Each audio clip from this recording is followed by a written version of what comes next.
At long last, Herd, it's finally here. We've already gone through the strongest the loyalist chapters had to offer, not once, but twice. And now it's only fair we give the Chaos Space Marines their time in the spotlight. In this glorious part 3, we're power scaling the twisted, broken, and heretical Space Marines who turn their back on the Imperium and pledge themselves to the dark gods of chaos. We're talking Emperor's Children, Night Lords, World Eaters, Black Legion, the Red Corsairs, the Lords of Silence, Skull Takers, Alpha Legion, and many, many more. To really figure out who is the strongest Space Marine in each Chaos Warband. This is the final showdown before we take every single champion from all 3 parts and finally answer the question that has followed me around like tax fraud. Who is the strongest Space Marine in the current setting of Warhammer 40K? Now that's what I'm talking about. But before we get to that, let's get through this heretical part 3. Same ground rules as usual. No demons, no demon princes, and no dreadnoughts. But anyone who still counts as a Space Marine, whether they're a psyker, possessed, or warp-empowered freak of nature, are fair game. We'll be looking at 19 warbands in total, including the Emperor's Children, the Adored, the Consortium, the Iron Warriors, the Ephesers of Medringard, the Night Lords, the World Eaters, the Forsworn, the Skull Takers, Death Guard, Lords of Silence, the Prodigal Sons, the Thousand Sons, Ezkaron, Black Legion, Word Bearers, Alpha Legion, the Fallen, and the Red Corsairs. Now I know for a fact some of you are probably wondering, hey Cal, where's the Butcher Horde? What about Lucius and the Flawless Host? Well, there are just simply so many that instead of going through 250 warbands and making a gazillion long hour video, I decided to combine some warbands that had only 1 or 2 standout candidates for them. So in Lucius the Eternal's case, he will not represent the Flawless Host, but the Emperor's Children instead. And that leads us directly into this video's giveaway. Thanks to the very, very talented Morph, I'll be giving away a fully painted Great Unclean One of Nurgle. Completely finished, looking disgusting in all the right ways. Here's how you enter this giveaway. First, make sure you're subscribed. Second, like this video. Third, comment below which Space Marine you would like to see in the final rankings that didn't quite make the cut. This will be kind of a second challenge to this video. The top 5 most liked Space Marine comments will be added to the final rankings no matter who they are. And fourth, make sure you're in the Discord. And while you're at it folks, go follow Morph on Instagram. He makes some seriously incredible stuff. He may be the Picasso of Warhammer 40K. He's also quite a delightful fella. I just think you guys should all support him because he is the absolute best. This will not be the only giveaway we do in the month of December, so make sure you stick around. You don't know which video will come with a bombastic giveaway like this one. Write that down, write that down! But without further ado, let's get into this video. This one's another long ride, Herd, so I hope you came prepared. It's December, this season of giving, so why don't you give yourself some diarrhea?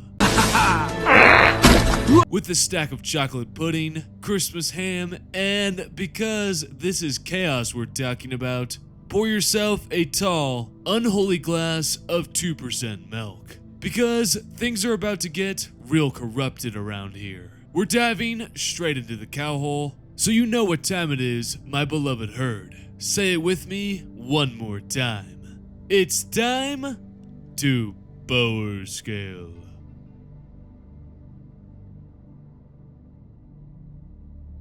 Once the Emperor's Children were the embodiment of perfection, warriors dedicated to mastery in all things, from the arts of war to the pursuit of beauty itself. But that changed during the heresy as they turned to the pursuit of the most hedonistic pleasures the galaxy had to offer, as they surrendered to the temptations of Slaanesh and Ketamine. When Horus was defeated, the Legion spiraled into pure madness. They fled into the Eye of Terror, raiding Imperial worlds for slaves and plunder before eventually turning on each other in an endless frenzy of excess. Fabius Bile briefly took control of the Legion on the demon world of Harmony, but his failed attempt to clone Horus shattered what little unity remained. The once great Legion dissolved into countless warbands, each competing to outdo the others in depravity and carnage. In the current era, the Emperor's children are more active and more insane. The Great Rift has unleashed them on the galaxy, leaving worlds screaming in both terror and ecstasy. Fulgrim himself occasionally manifests alongside his sons, leading raids that blur the line between art and atrocity. Though the Legion is fractured beyond recognition, figures like Abaddon and the Phoenix Conclave still claim to act in their Primarch's name. And since most of these splinter groups are either nobodies or noise-making lunatics, we'll be combining their most iconic Marines into one faction under the Emperor's Children banner. So grab your earplugs, folks, because it's time to figure out who truly deserves the title of the strongest Space Marine among the deranged Emperor's Children. Now, if you remember my video doing the exact same thing for the Legions during the Horus Heresy, you would know the Emperor's Children had some insanely powerful duelists. But in the current setting, it's a completely different story and a bit of a bummer. Most of the 30k era legends are gone, leaving us with only 3 candidates to pick from. Marduk Tamaris, Knight Commander of the Perfecti Warband, Idawan, the Soul Severed, Overseer of the Phoenix Conclave, and the infamous Lucius the Eternal, Lord of the Faultless and the Cores Nicaea. Don't worry though, folks, Fabius Bile and Telmacon Lyris will be covered later in this video. First up, we have Marduk Tamaris, a veteran of the Horus Heresy, Knight Commander, and the current personal champion of Fulgrim, Demon Primarch of Slaanesh, and the protagonist of the books Fulgrim, the Perfect Son, and Perfection and Pain. Now before we dive into his greatest feats, let's talk broadly about the Chaos Space Marines. Every single Space Marine on this list is corrupted by chaos. That means Marduk and those like him are physically enhanced killing machines, faster, stronger, and deadlier than any other loyalist cousin. But that power comes with a price. Corruption brings its own set of drawbacks. Insanity, grotesque mutations, and an ever-present vulnerability to being twisted or manipulated by chaos itself. But now, let's get to his feats. Well, when first introduced in Fulgrim the Perfect Son, he seemingly defeats and impales a World Eater's Chaos Lord. But unfortunately for him, the Warlord grabs hold of Tamaris' sword arm and pulls himself towards the Knight Commander until they're mere inches apart. Tamaris can't break free, but the Knight Commander is saved by a nearby Slaanesh Sorcerer, meaning he probably would have died if not for a third-party intervention. Oof. Not off to a great start, are we now? Later in the book, he's tasked to kill a Black Templar Emperor's champion by the name of Berengar. In their first fight, you'd think Tamaris comes out on top, but no, he's flat on his back within 4 strikes. But Marduk does get a second chance at Berengar later in the book. And you would think, since he's the protagonist of this book, that he would defeat him, right? Well, you're wrong. What? No, dude! This is how it goes down. Tamaris encounters Berengar, who's in the middle of a duel with a Chaos Sorcerer. Marduk kills the Sorcerer and challenges Berengar once more. However, instead of a fair fight, Fulgrim commands all the nearby Emperor's children to gang up on Berengar. Berengar, undaunted, challenges them all to come at him and cuts down multiple Emperor's children with ease. Until Marduk stabs Berengar in the back, killing him and officially becoming Fulgrim's champion, even though he flat out cheated. A side note before we continue, this book, Fulgrim the Perfect Son, absolutely sucks ass. I would highly recommend not reading it. It is Black Templar propaganda through and through. It has Fulgrim in the title of the novel, but he is barely in it. It is just a horrible book. Don't read it. Know your fucking place, trash! Besides failing to kill a Black Templar in a straight-up fight, Marduk also fights a Slith in the book Perfection and Pain. He defeats this Slith in single combat, but honestly, this feat isn't too impressive, since a Slith is a giant snake with 4 arms that may be on par with a Space Marine, but probably below them. So, Marduk is undeniably strong, but he also can't beat a Black Templar in single combat. Interesting first pick, Gow. Interesting pick indeed. It's a bold strategy, Cotton. Let's see if it pays off for him. Next up, we have Eidolon, the self-styled Lord Commander Primus of the Emperor's Children. He survived the retreat from Terra and rose to prominence in the Eye of Terror. Eidolon founded the Phoenix Conclave, claiming that Fulgrim himself appeared to him in a vision, urging him to gather those who still sought perfection. Though Fabius Bile isn't buying it. Despite the questionable origin story, Eidolon commands one of the largest and most disciplined forces of the Emperor's Children in the current setting, and even maintains an uneasy alliance with Abaddon the Despoiler and the Black Legion. Eidolon is similar to Marduk Tamaris in the fact that he's corrupted by chaos, meaning his physical abilities like speed, strength, and agility are enhanced. But on top of that, he's been thoroughly augmented by Fabius Bile. According to Horus Heresy Book 2 Massacre, Eidolon has been implanted with xenotech implants grafted into his neck, giving him a destructive, bone-shattering scream, capable of rupturing flesh and even shattering a Primarch's armor. Additionally, Eidolon is pumped full of combat drugs and stims that boost his strength to absurd levels, as Dorn himself notes in Saturn. So what feats does he actually have? Well, very few. During the Path of Heaven, he defeats Quinja, captain of the Kasig. Later, during the Siege of Terra, we get a glimpse of his true prowess when he fights Rogel Dorn himself. Sure, he's backed by 60 other elite Emperor's Children, but this excerpt from Saturn shows just how deadly he is. They tested him. Eidolon was the worst by far. The Howling Lord Commander fractured Dorn's warplate with his polyphonic screams. His blade pierced the Praetorian twice. Eidolon had the strength of a Primarch.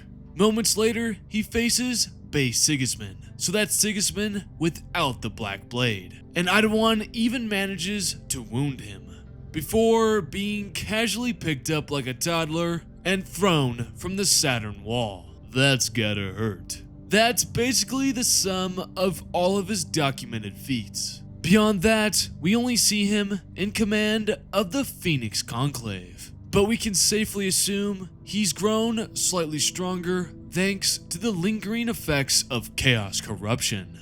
And finally, we have the infamous Lucius the Eternal, the true crackhead of the 3rd Legion, and one of the best duelists in the current setting.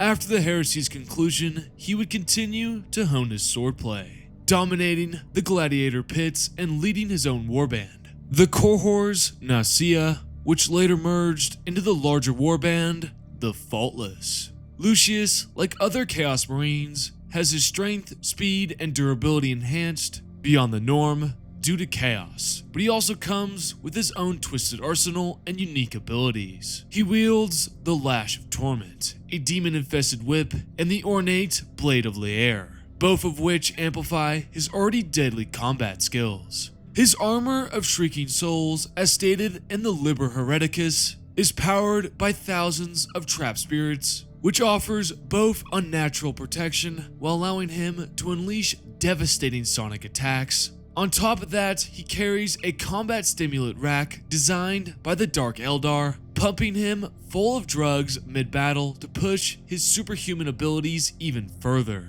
Then we come to his unique warp ability, or I guess his curse, his immortality, which is pretty complicated. His cursed ability to resurrect after death is tied to Slaanesh intervention, and at this point it seems that anyone who kills him will be taken over by Lucius, as seen with the Phasing Blade, a Necron shapeshifting duelist who killed Lucius and was still possessed by him, even though the Phasing Blade was a Necron, and Necrons are all soulless and emotionless beings, which makes me kinda confused how that happened at all. Because prior to this, Lucius would only take control of those that killed him if they felt great pride or any emotion at all over killing Lucius the Eternal. But now it seems that anyone who kills him will be eventually overcome by Lucius's soul. Don't get mad at me, guys. That's just the silly way Games Workshop has decided to take this. That's just lazy writing. But either way you slice it, since he has to die first for this ability to trigger, we're not counting his immortality for power scaling purposes. Everything else, his enhanced physical abilities, weapons, and supernatural powers are fair game. With that out of the way, let's get into his feats that prove why Lucius is one of the most feared duelists in the current setting, starting with his feats from 30k. Throughout the Great Crusade and the Horus Heresy, he defeated some of the most skilled fighters in the Imperium, including Garviel Loken of the Luna Wolves, Commander Azkalan of the Blood Angels, Erebus of the Wordbearers, Solomon Demeter, and over 30 other Loyalist Emperor's children, and even Sanakt of the 1,000 Suns, a psyker who could literally see the future. His only real loss came at the hands of Nikona Sherokin, who not only killed him once, but twice, and to be fair, he did it pretty easily. Still, by the end of the heresy, Lucius had more than proven himself as one of the greatest swordsmen in the galaxy. In the 40k era, however, things got a little rough for the bald pink boy. His feats aren't nearly as impressive, and that's led to a kind of universal meme culture where everyone just clowns on Lucius. He first loses to Lord Cyprus, though to be fair, that was while unarmored, as confirmed in the 8th edition Chaos Space Marines Codex. He's been blown up by a landmine and even lost to the Phasing Blade, which we touched on earlier. That said though, Lucius still does have his fair share of victories. He's slain the Emperor's champion of the Black Templars at Veilfate, the Dark Eldar Archon, Vreske, even the Orc Warboss Two Claws on Octurus Sigma. The problem though is narrative. Like many immortal characters like the Demon Primarchs or the Phoenix Lords, Lucius can die endlessly with no consequence. That makes his defeats meaningless but a constant occurrence throughout the narrative. In-universe, it could also be explained as laziness. After millennia of easy victories and guaranteed resurrection, even Lucius's legendary edge might have dulled. So, who truly stands as the strongest Space Marine among the 3rd Legion's degenerates? I think right off the bat, we can make an easy elimination, and I feel like you guys all know who we're eliminating first. It's Marduk Tamaris, one of the protagonists from Fulgrim the Perfect Son. His greatest accomplishment includes killing a Slythe, which isn't very impressive, and failing to defeat a Black Templar in single combat without resorting to backstabbing him. It's like Games Workshop physically can't make a new Emperor's Children character interesting at all. How disappointing. I mean, think about it, guys. Give me one new Emperor's Children character who is relatively cool and powerful at the same time. Yep, got your tongue. Wait, no. Ketamine got your tongue. Huh? That leaves us with 2 candidates, Eidolon and Lucius the Eternal. The same classic debate we had back in the 30k version of this video. So now, let's compare their greatest feats and abilities. Eidolon defeated Quinja, captain of the White Scars Kasig, and even managed to wound a Primarch, Rugel Dorn, during the Siege of Terra, with Dorn himself noting that Eidolon possessed the strength of a Primarch. His Xenotech augmentations allow him to unleash a sonic scream powerful enough to shatter a Primarch's armor, which is genuinely insane. On the other hand, Lucius the Eternal has an absurd dueling record, having defeated elite loyalists like Loken, Sanacht, and Azkalan. He's also armed to the teeth with the Blade of Lair, the Lash of Torment, and the Armor of Shrieking Souls, all of which enhance his already terrifying combat prowess. This one's actually pretty tough, just like last time, fellas, but I think the answer's clear once you break it all down. Lucius might have the flashier legacy, but in the current setting, he's taken way too many L's. His track record after the heresy is spotty at best, and while his arsenal is impressive, his feats just aren't that good. Oh, I forgot. You're broken. I don't want to play with you anymore. That could be due to sheer sample size, or maybe because he's gotten lazy and cocky after millennia of guaranteed resurrections, while Idawan on the other hand may have fewer appearances, but his feats are far more impressive. He wounded a Primarch in open combat, survived being thrown hundreds of feet off a wall by Sigismund, killed Quinja, one of the White Scar's best, and he's rocking some terrifying Xenos implants that push him far beyond typical Astartes limits. While Lucius probably scales into the higher tier of regular Space Marines, probably above Chapter Masters, Idawan edges into borderline low Primarch tier thanks to his combat feats and physical enhancements. So based on this, I am crowning Idawan, Lord Commander Primus, as the strongest Space Marine from the Emperor's Children. But don't worry fellas, I'll be including Lucius the Eternal later this month when we rank every champion, loyalist, and traitor to finally settle who reigns supreme. Before we move on though, man, these Emperor's Children are in such a weird place right now. Fulgrim just got a new model, the faction got a mini update, but the lore, practically non-existent. We got one mid-tier book where Fulgrim sucked, Tamaris can't win a single duel, and Chaos as a whole looks dumb as hell. I just hope Games Workshop stops screwing over my favorite big boys. Shout out Lord Arkandua, who always defends the Emperor's Children and Fulgrim in the Discord, no matter what. I really hope they get a lore update just for you, my friend. Alright, the Emperor's Children are done. Now we're diving into their offshoot warbands. For them, we have two, the Adored and the Consortium. Let's start with the Adored.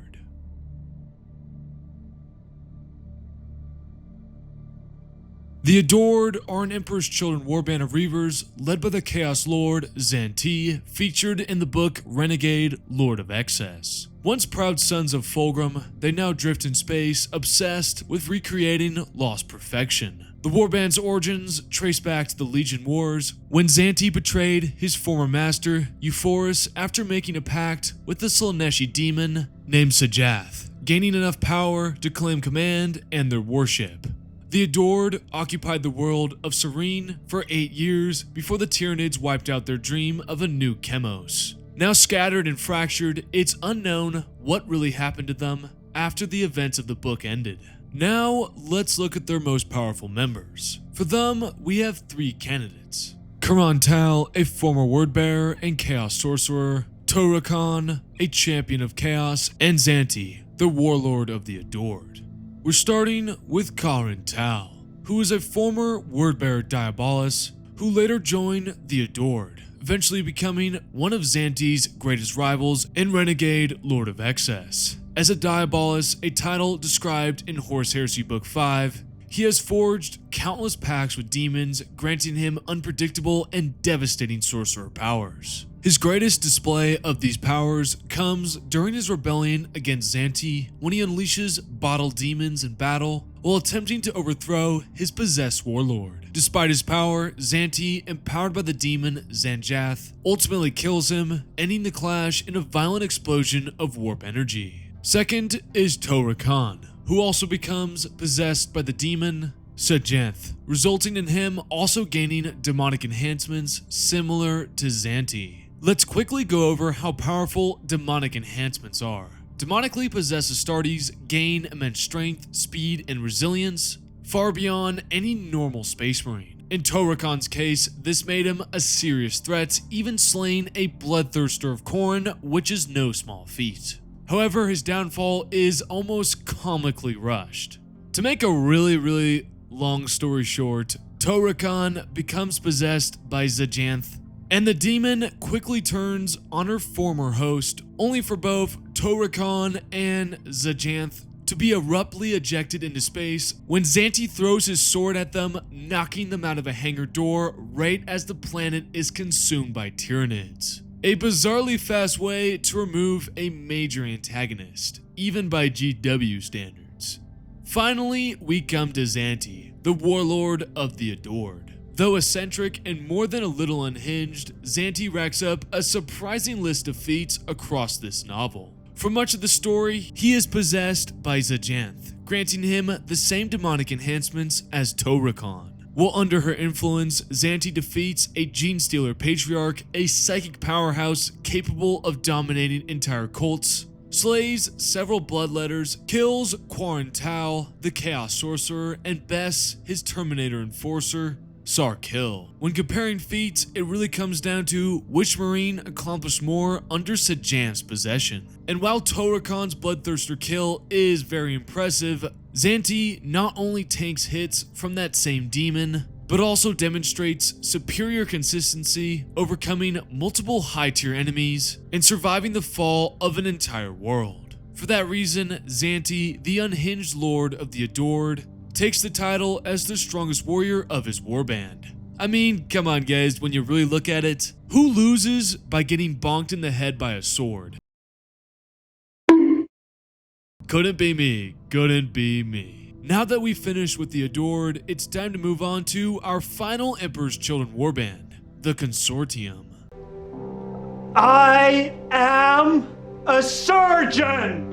I am a surgeon! I am a surgeon! I am a surgeon! Dr. Hahn, I am a surgeon!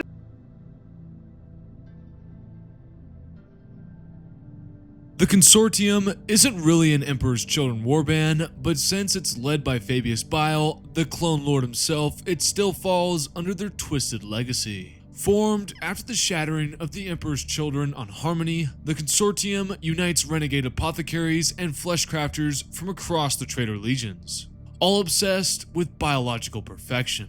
Based on the Crone world of Urim, with the secondary site on Belial 4, the warband once numbered over 200 strong before descending into chaos. Rivalries, murders, and experiments gone wrong thinned their ranks, with Bile encouraging infighting as a form of natural selection until the carnage left too little to rule. Appearing throughout the Fabius Bile trilogy, Primogenitor, Clone Lord, and Manflayer, the Consortium embodies everything vile and brilliant about Fabius Bile. Scientific genius warped by godlike hubris. While not wholly composed of Emperor's children, their devotion to perfection and mutation earns them a place among Fulgrim's heirs. As for their mightiest members, we have 5 candidates to consider. Obviously, Fabius Bile, the Clone Lord, Arian Zorzi, his loyal equerry, the former Iron Warrior, Cymisks Flay. Next is Ramos, the Bull of the Eight, and Sakara Yurdamak Thresh. Let's go in reverse order this time, starting with Sakara. Sakara Yurdamak Thresh is a word-bearer Diabolus and a former member of the Black Comet chapter, who is one of the few survivors of the Kalth Underwars. After the heresy, he was dispatched by the Dark Council to kill Fabius Bile, but was captured instead, enslaved with an explosive implant, and forced to serve the Clone Lord. Despite that humiliation, Sakara proved a dangerous ally. As a Diabolus, which we discussed earlier in the Adored section, Sakara can control demons as seen during the events of Manflayer and the invasion of the craft world Lugantha, as he unleashed dozens of demons, including a Keeper of Secrets that tore through Eldar ranks in a wave of carnage. Our second contender is Ramos, the Bull of the Eighth, who is a towering noise marine famed for breaching the Median Gate on Luna during the Solar War. Whatever that gate was, it was clearly something worth taking, but we don't know much beyond that. In Manflayer, he and his Noise Marines obliterated Eldar defenders on Luganth with devastating harmonic barrages and later butchered Harlequins alongside Demonettes. At Belial 4, Ramos made his last stand, defending a webway gate against the Drukhari so the Consortium could escape. Before moving on to our third candidate, let's quickly touch on how powerful Noise Marines are. Noise Marines, like Ramos, are equipped with a vast array of sonic weaponry. Blasters, Blastmasters, and Doom Sirens that can liquefy organs, rapture armor, and shred psyches in a torrent of sound and sensation. Even without their instruments, they possess enhanced strength, reflexes, and sadistic accuracy, reveling in pain and ecstasy alike. And that brings us to our third candidate, Simisk's Flay, who is an Iron Warriors apothecary turned member of Fabius Bile's Consortium. In exile from Medwingard, he took a vow of silence and became one of Fabius's most trusted allies. While Flay doesn't have many direct combat feats, he commanded a detachment of Castellan battle autonoma during the assault on the Eldar craft world of Luganthia. Though he was ultimately slain by Harlequins, Flay remains one of the Consortium's most fascinating figures, a silent, devout servant of chaos, and a Marine who has some of the best looking minis I've seen in my cow life. Side note before I continue, if you guys want to join my Discord, I have a whole channel dedicated to minis. I just love to see what my herd is cooking up.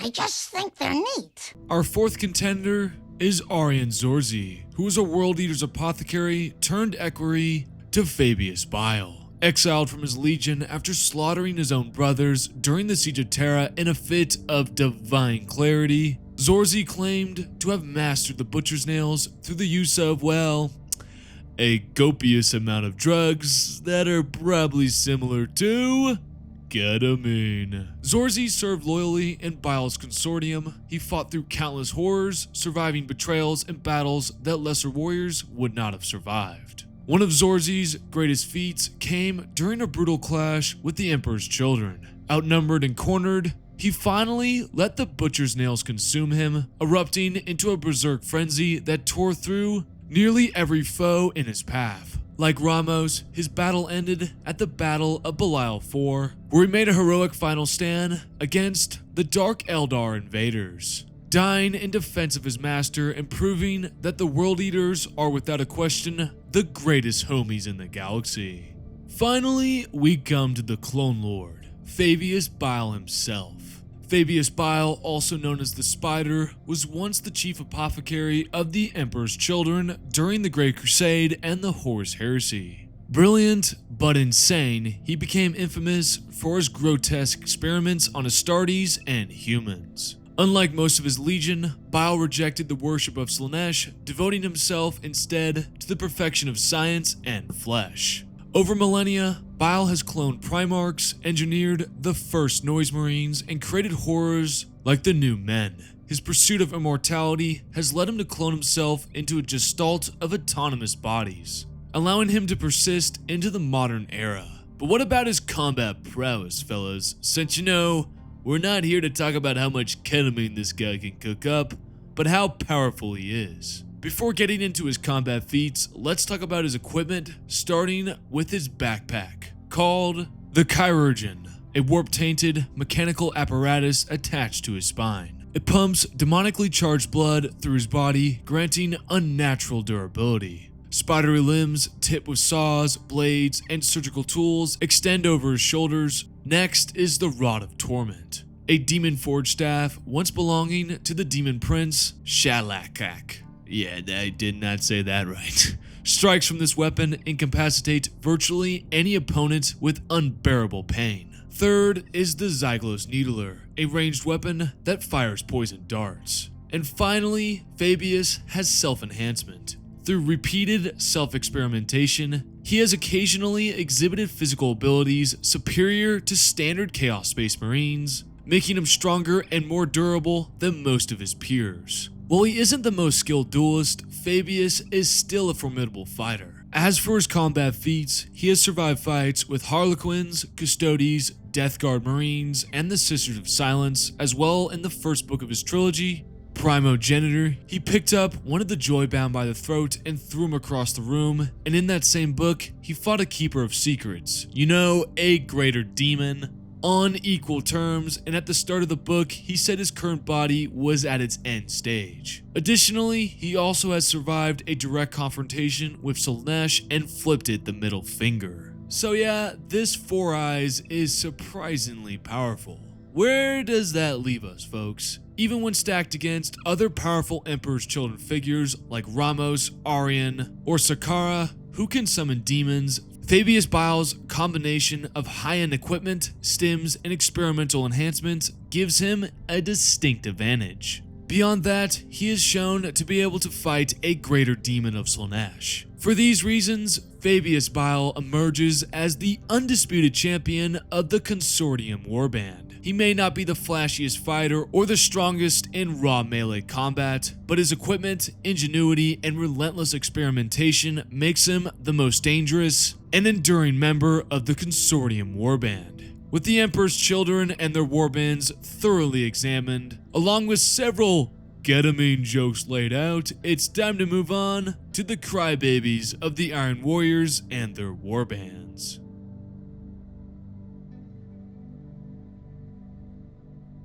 The Iron Warriors are masters of siegecraft and have always been defined by their meticulous planning and engineering genius. After the heresy ended and Horus was defeated, Perturabo secured one of the most decisive victories in 40k history at the Iron Cage on Sebestus IV, using the Eternal Fortress, a network of bunkers, trenches, minefields, and decoys to divide and destroy the Imperial Fist before Rabute Gilliman and the Ultramarines intervene. This battle resulted in Perturabo gaining demonhood and establishing Medrengard as the Legion's base, from which they continued the long war. Over time, the Legion fractured into numerous warbands, all still loyal to Perturabo, expanding recently into Imperium Nihilus, and I won't lie people, we kinda experienced the same issue we had when we tackled these Iron Warrior fellas in the 30k variation of this video.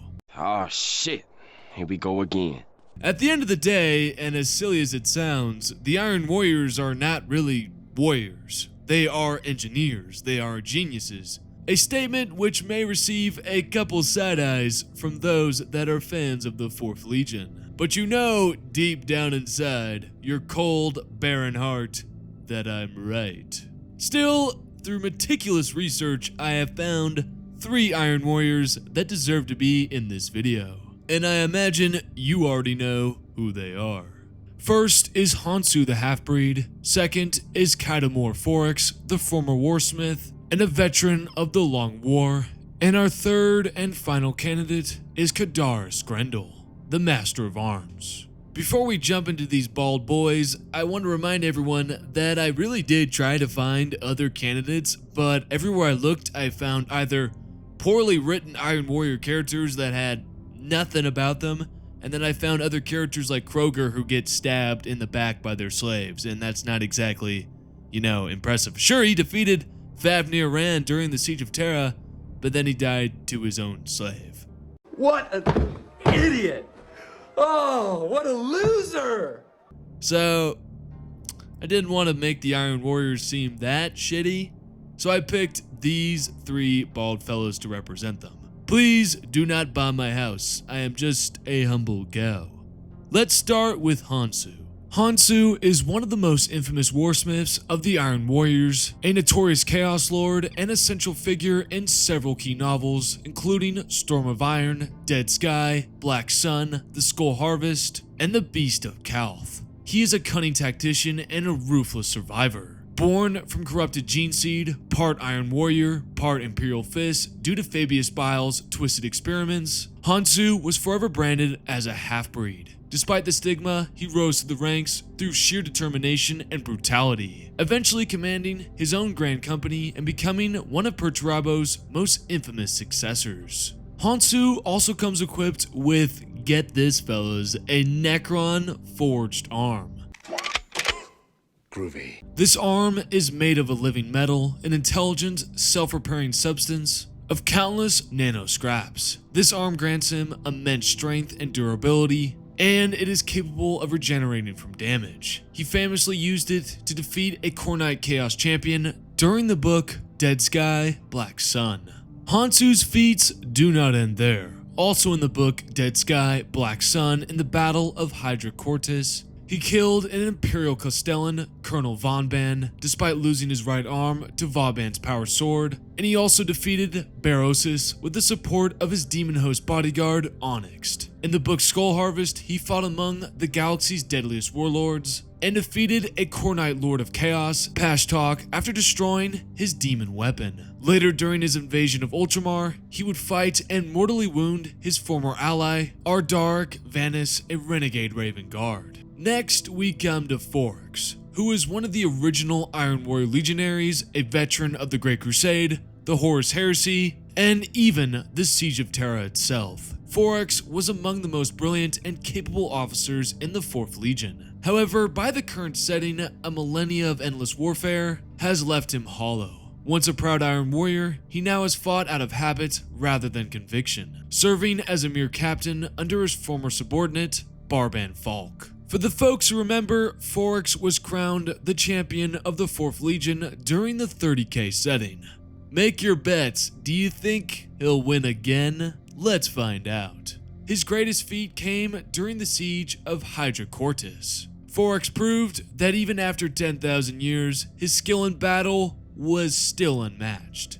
Taking his Terminator guard, he took on an Imperial Warhound Titan in a brutal close-quarters combat. We see this in the book Storm of Iron. He and his Terminators closed on the struggling machine, power fist raised to deliver the killing blow. Forax clambered onto its massive foot and hammered his power fist into the ankle joint of the Warhound's leg again and again. Unfortunately for him, this victory was short-lived. As Forax and his men celebrated on top of the Warhound Titan, another one appeared, Surprise, motherfucker. emerging from the smoke and cut them down, ending the life of one of the greatest Iron Warriors. Rest in peace, my Iron Warrior Boki.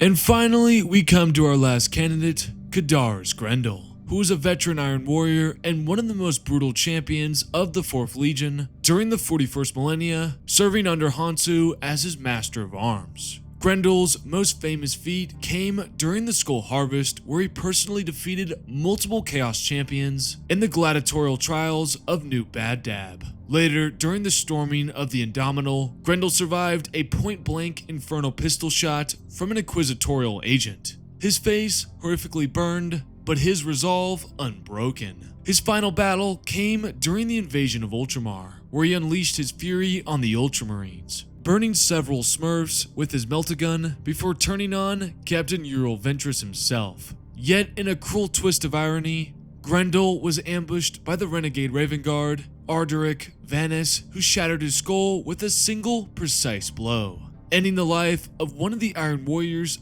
fiercest killers. So now it's time to answer the question that I love the most above everything.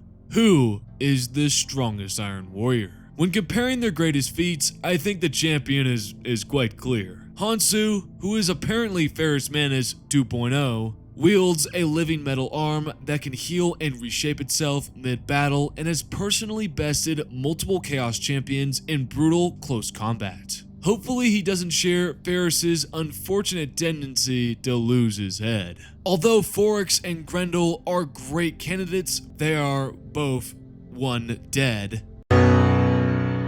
and 2, neither of their feats really can compare to Hansu, who is truly the superior warrior. You have a metal arm? That is awesome, dude! And I know some folks are gonna claim, well, Gal, Forax defeated a Warhound Titan. Well, guys, he was kinda aided by his Terminators, so it's not exactly a 4x clear dub, and then he got blown up moments later. So, I still think Hansu reigns supreme among the gathered Iron Warrior candidates of the current setting. With the half-breed crowned, it's time to turn our gaze to the one Iron Warrior warband I thought met the criteria to include: the Officers of Medringard.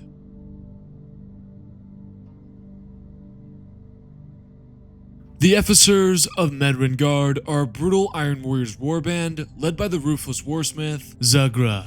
They're infamous for their cold, methodical sieges and their extensive use of cybernetic augmentations. Unlike many Chaos forces, the Officers of Medringard don't openly worship the Dark Gods. They see Chaos as a tool to be used, not a master to be served, which is a very based take. However, there are still core knight devotees among their ranks, and Zagra is quick to execute anyone who lets demonic corruption override his command. As for their strongest warriors, we have three: Zagra the Warsmith and leader of the Warband, Vernok, lieutenant and leader of the Officers, Bronzerot, and Karbal Mandrax, master of executions and a Chaos champion. Each is powerful in their own way. Let's start with their warband leader, Zagra, the Grand Marshal of Ruin and a powerful Iron Warriors warsmith first introduced in White Dwarf issue 484. He is a cold, calculating leader of the Officers of Medringard. Zagra oversees a vast host of Chaos forces, including his own warband, the Barbarican Lords, the Furkranic Creed, and even corrupted Titan legions such as Krytos and Rorgal. Through his pacts with the Dark Mechanicum, Zagra has forged one of the most disciplined and technologically advanced Chaos armies in the galaxy. Though he lacks direct personal combat feats, Zagra's reputation comes from a millennia of ruthless conquest. Most recently, during the Ark of Omens campaign, when he captured the Shrine World of Loom 4.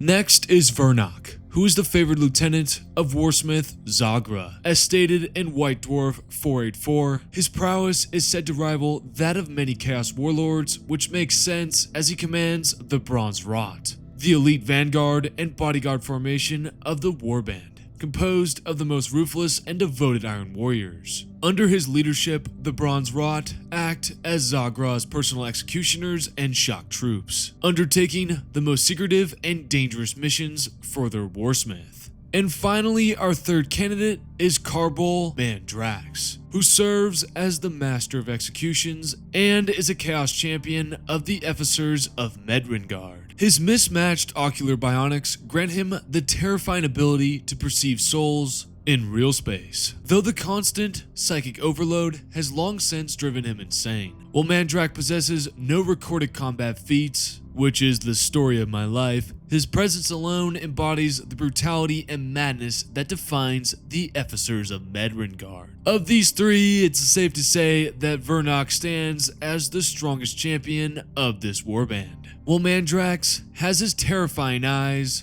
and Zagra is a master of siegecraft, they simply have no recorded personal feats. Vernok, on the other hand, is directly stated to possess the prowess of a Chaos warlord and commands the elite Bronzerot. Given his reputation and command role, Vernok is easily this warband's mightiest warrior. With the Iron Warriors settled, let's move on to the most schizophrenic and downright spooky of all the Chaos Space Marines.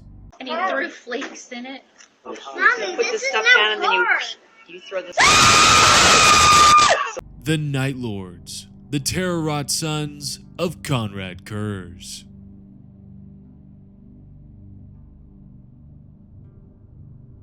The Night Lords represent some of the most fearsome and psychologically warped Chaos Space Marines in the galaxy. After Horus's defeat, while nearly every other traitor legion had been shattered or retreated to the Eye of Terror, the Night Lords remained largely intact, continuing their brutal campaigns across the Galactic East. Unfortunately for the 8th Legion though, their Primarch, Conrad Kurz, was ultimately assassinated by a Kaleidus assassin, causing the Legion to gradually fragment into desperate warbands based around the original company structures. Since then, the Night Lords have operated in smaller warbands, employing terror, fear, and surgical strikes against the Imperium. Some warbands, like that of Craig Arquebus, are noted for their sheer scale and chaotic operations, while others continue to deploy with a degree of military organization. However, despite the presence of numerous warbands, very few Night Lord characters have recorded concrete combat feats. which apparently is the story of my life in this video and with Chaos in general. Damn you, Games Workshop, damn you! You can't keep getting away with it! You can't keep getting away with it! Many notable figures, such as Craig Arquebus or the Painted Count, are off limits for this analysis due to the fact that they're demon princes, and other established warriors like Zarhan Nethar or the Chain Flare have lore but no documented feats, making it virtually impossible to power scale them. Because of this scarcity, my selections focus on those Night Lords featured in the Night Lord Ambius. So that's Soul Hunter, Blood Reaver, and Voidstalker. From this narrowed down pool, I have chosen 6 candidates whose feats stand out within the limitations of the lore. I know I just said there was hardly anyone, but I have a special place in my cow brain for the Marines with schizophrenia and raptor feet. So I went extra deep into my cow research and selected these 6 fine looking fellas. Talos Valcorin, the Soul Hunter, Decimus, the Prophet of the Eighth, Amankal, the Prince of Thorns, Lucorphus, the Night Lord Raptor, Zarl, a battle brother of the First Claw, and Zhou Shao, the Talon Master. If there's anyone I particularly missed, let me know down in the comments, and maybe, just maybe, they'll be much loved by the herd and they'll move on to the final round. We could always use more Night Lords, people. Let's start with the Soul Hunter, the main protagonist of the Night Lords Ambius, Talos Valcorin. He is a veteran member of the Night Lords Legion, serving in the First Claw of the 10th Company. A prophet-like figure within his warband, following the scattering of the Night Lords after Kur's assassination, Talos became a central figure in the scattered remnants of the Legion, leading the First Claw and guiding his men through countless raids, assassinations, and desperate battles against both the Imperium and rival forces as seen throughout the Night Lords trilogy. I won't go too in depth on Talos because the whole Night Lords Ambius is peak fiction. If you want to avoid spoilers on these books in general, I suggest skipping this entire warband entirely, to be honest. But if you don't give a fuck, then proceed at your own risk. As for his equipment and abilities, Talos wields relatively standard equipment for a Night Lord, a Storm Bolter, and an ancient Blood Angel's power sword. That sword, however, is a relic and a trophy in its own right. Talos defeated a Blood Angels champion to claim it. That power sword carries the heritage of the Blood Angels and serves as a symbol of the Soul Hunter's prowess. In addition to his martial skill, Talos also exhibits a form of foresight akin to his gene father, Conrad Kurz, though on a vastly smaller and more limited scale. Unlike Kurz's visions, Talos' premonitions are more like haunting, down on my knees, screaming at the top of my lungs visions of terrible futures rather than combat-enhancing predictions, making them more of a tool of paranoia and caution than a direct combat advantage. As for Talos' greatest feats, he has 2 very impressive ones that make you go, ooh, ah. First, he hunts down a Kaleidus assassin. Following the death of Conrad Kurz, Talos tracks down and killed Miss Shin, a Kaleidus assassin who uses a variety of items and abilities to kill its targets. One of their most powerful abilities is polymorphine, which they use to reshape their bodies, allowing them to impersonate anyone or anything.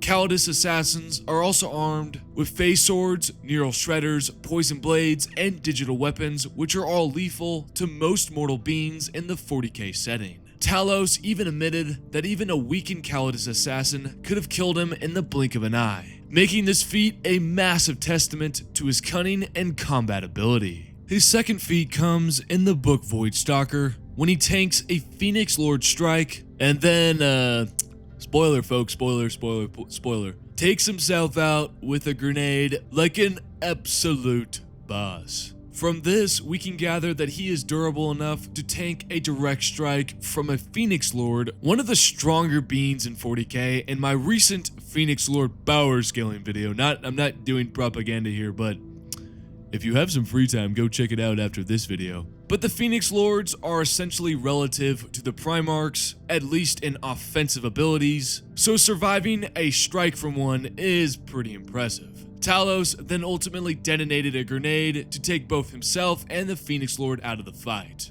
Rest in peace, Talos, my sweet, sweet schizophrenic king. It should have been me, not him! It's not fair! Up next is Decimus, the new prophet of the 8th Legion and the current leader of the Night Lords Warband, formerly led by the Soul Hunter.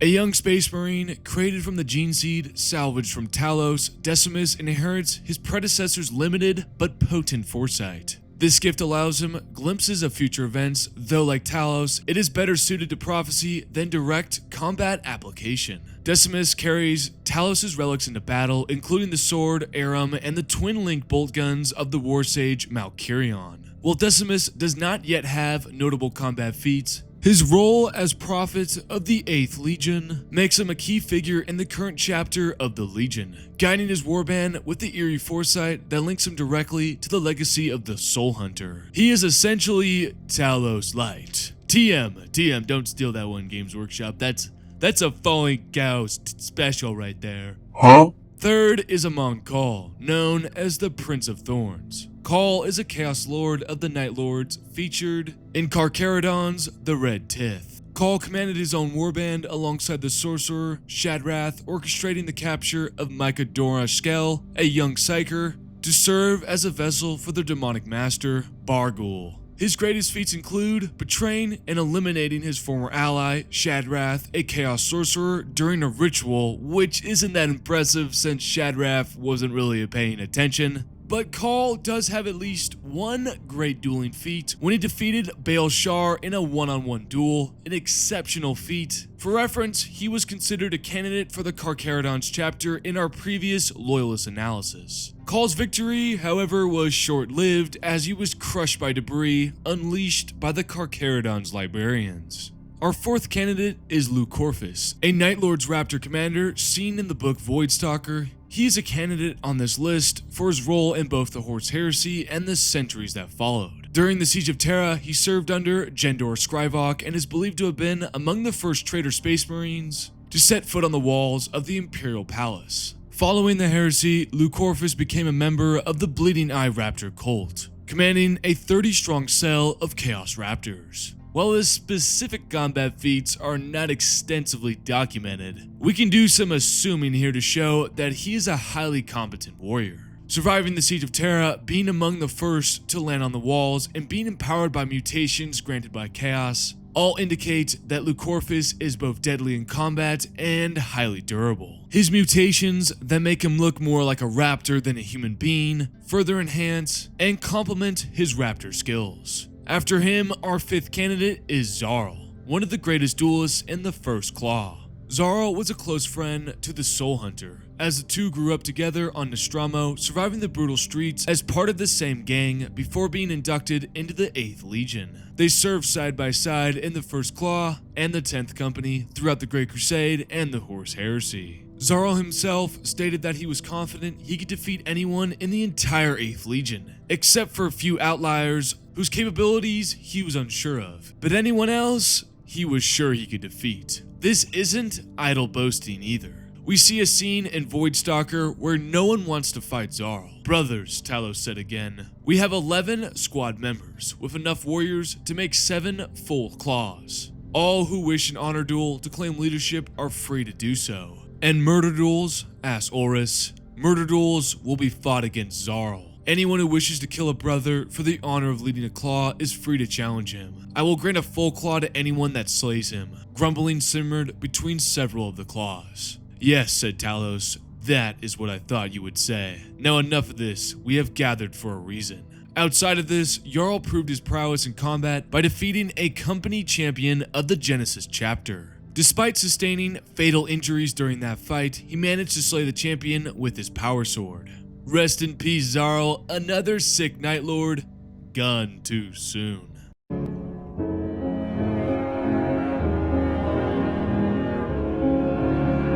Finally, we come to Zhou Shahal, known as the Talon Master. He was a captain of the Night Lord's Legion prior to the Horus Heresy and eventually earned the rank of First Captain following the presumed death of Jago Sevatar. Before Kurz's assassination, Shao was believed to be his intended heir, but the Calidus assassin Mishin stole the Corona Nox, preventing him from taking his rightful place. Shahal pursued the assassin, but unfortunately for him and all those with him, they became trapped in a warp storm that lasted 10,000 years. Thanks to his Sassan membrane, he survived and awoke in the far future, where he embarked on a relentless quest to reclaim the crown. During this pursuit, he fought the Demon Prince, Craig Arquebus, in single combat. Despite losing his arm in the battle, Shahal managed to escape with the crown, a feat that speaks volumes to his skill and durability. Overall, Shahal survived the Great Crusade, the Heresy, and a duel with the Demon Prince, which definitely makes Shahal one of the most impressive warriors among the post-Heresy 8th Legion.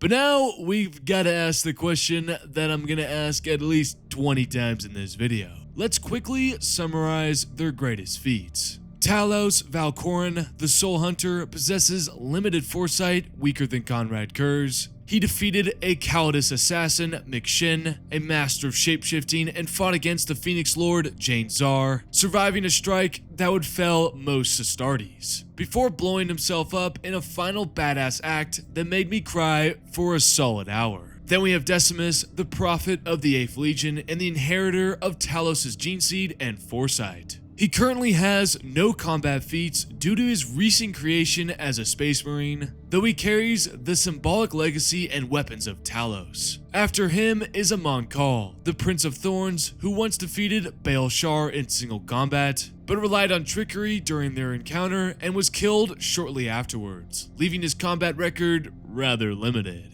Fourth is Lucorphus, a Night Lord's Raptor commander, whose feats include being among the first traders to breach the walls of the Imperial Palace during the Siege of Terra, and he endured an encounter with the Craftworld Eldar. Though his feats are largely survival-based rather than displays of extraordinary skill. After him is Zhou Shahal, the Talon Master, a survivor of the Great Crusade, the Horus Heresy, and a 10,000-year warp storm. His greatest dueling accomplishment was fighting the Demon Prince, Craig Arquebus, in single combat, losing an arm but escaping with the Corona Nox. Finally, we have Zarl, who claimed he could defeat anyone in the Night Lord's Legion except potentially Malik. He defeated a Genesis Chapters champion in single combat. So those are your Night Lord candidates, and from these 6, I think we can easily eliminate 3 of them. Decimus is first removed due to his lack of combat feats. Second, Amon Kal is eliminated because his victory over Baal Shar relied kinda just primarily on trickery and quickly had a building dropped on him afterwards. And third, Lucorphus is also removed as his survival feats are notable, but we can't really crown him based on that alone. That leaves us Maipuki, Talos Valkorin, Zoshal, and Zarl, who stand as the strongest and most powerful Night Lords based in the current setting. Comparing the 3, Zarl, while incredibly skilled, ultimately was dealt lethal wounds by a company champion, which limits his claim as the absolute top fighter. Unfortunately, this means I have to eliminate Zarl, which brings us to the final showdown between Talos and Shahal. I think we can decide this by looking at each of their greatest feats. Talos against a Calidus assassin, and Shahal against a Demon Prince. Let's first look at Talos' fight against the Calidus assassin, Mishin, and Soul Hunter, which was honestly quite close. The assassin, despite exhaustion and blood loss, was still a perfect killing machine, engineered to end life with polymorphine enhanced skills. Talos notes that even weakened, she could kill him before his heart beat twice. Yet by using cunning, Talos outsmarts her and then chainswords her to death. Zosahal's battle against the Demon Prince, Craig Arquebus, in the book Lord of Night, on the other hand, was not really close at all. Claw met claw like the peeling of razor blades, and for a long instance, the pair slashed and stabbed, parrying blows that would split a man in 2. Shahal found himself dancing between blood-tipped blurs, leaping above ventral thrusts, and spinning through blows like hail. However, despite his skills and reflexes, Arquebus was toying with him the entire duel. And ultimately, Shahal only survived due to the intervention of a Psyker witch. While it's still impressive that Shahal could parry a demon prince's blows, the fight highlights that he 1, did not win this fight, and 2, he needed a Psyker to ultimately escape with his life. Given this evidence, it's clear that Talos Valkoran, the Soul Hunter, stands as the undisputed strongest Night Lord champion. He faced one of the deadliest assassins in the galaxy and prevailed through his own skill and wit, earning the crown as the ultimate Night Lord's fighter. With the Night Lords and their schizophrenia settled, it's time to take some skulls with the World Eaters and their Warbands. Do you ever look at someone and wonder what is going on inside their head? Blood for the blood god! Blood for the blood god! Blood for the blood god!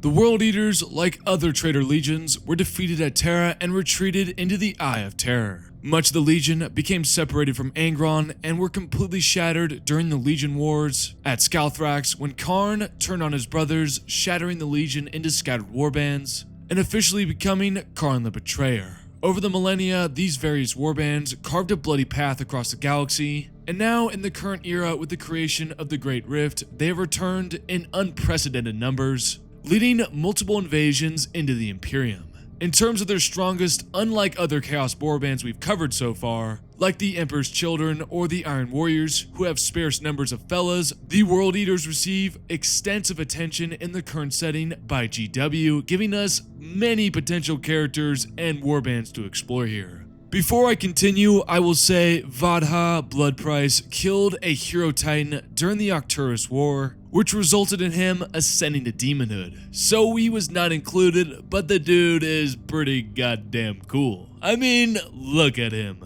For the World Eaters, we have 4 candidates: Shaka Bloodless, Jarok Skriel, Karn the Betrayer, and Chaos Lord Invocatus.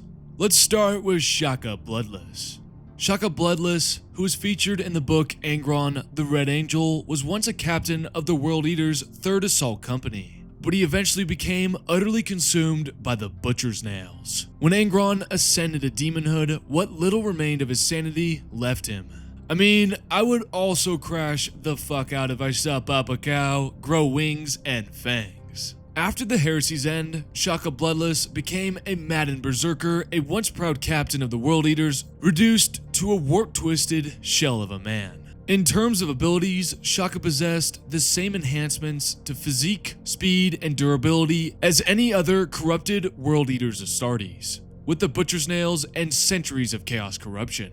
However, his corruption comes with its own unique effect. His flesh could truly not bleed, and his body could not be stained, as in the fact that no blood would ever cling to him, no matter how many he butchered. Well, that's just silly. Even his own wounds would run clean, the gore sliding off his skin as though reality itself refused to mark him. This unholy purity earned him the name the Bloodless, a being forever cursed to wage war without ever wearing its mark. As for his combat feats, Shaka's resume is truly monstrous. At one point, his Butcher's Nails drove him into a blackout rage during a war council, and when he regained consciousness, 20 of his fellow World Eaters, including rival Chaos Warlords, were dead, the walls drenched in blood, while he remained spotless amid the carnage. Damn! Later, he fought and defeated a Keeper of Secrets, one of the greater demons of Slaanesh, during the chaos aboard the Conqueror. Even near the end of the book, during the assault on Hades, Shaka tore through Imperial defenses until a psychic explosion of holy light momentarily freed him from chaos. In that final instance of clarity, he made the sign of the Aquila, whispered forgive, and died as the wounds of 10,000 years of combat finally caught up to his body. I'm serious, you guys, you need to read Angron the Red Angel simply because of this guy. That book is peak. Our second candidate is Jarok Skriel, first appearing in the book Crusade Armageddon. Jarok Skriel was a terrifying, slaughter-bound champion within the 12th Legion. He commanded a warband of exalted 8-bound known as the Visconti, warriors fused with the essence of Kornite demons. Despite being utterly devoted to bloodshed, Skrill was known for his rare tactical genius and chilling clarity of thought, a strange mix of reason and madness that set him apart from most berserkers. And since we're including those possessed by demons on this video, but still fundamentally human, we need to discuss what a Slaughterbound is before moving on. A Slaughterbound is a warrior who has bested and bound a mighty bloodthirster within their soul. A feat that even among the World Eaters is nearly unmatched. Their flesh has been twisted into a living weapon, while they constantly battle the demon inside for control. Their strength allows them to crush fortress gates with a single swing, or tear through entire Space Marine squads within seconds, though the strain often drives them to the brink of insanity. Outside of besting a bloodthirster off screen, Jarok Skrill, with all of his power, still met his end in single combat against Styrbjorn Flint Eye, Wolfguard battle leader of the Space Wolves known as Grimnar's Chosen. Though Skrill inflicted grievous wounds on the Loyalists, both warriors ultimately perished, their duel marking the end of one of the bloodiest campaigns in the current setting. While Skrill's position as a Slaughterbound warlord should theoretically make him one of the strongest World Eaters, he loses to a simple Space Wolf with no significant buffs or anything besides being, oh yeah, he's a named Space Marine. Oh, that makes sense. And I forgot that makes him one of the strongest beings in this setting. My bad, gang, my bad. I forgot you were named. My bad. Next is the big boy, the Red Menace, the King of Skulls, Karn, the Betrayer. And I assume you guys already know that Karn is insane, and he truly is. Some of his feats are about to leave you with your jaw on the goddamn floor. Karn has fought through the Great Crusade, the Horus Heresy, and the Siege of Terra, only finally being struck down by Sigismund in the book Warhawk.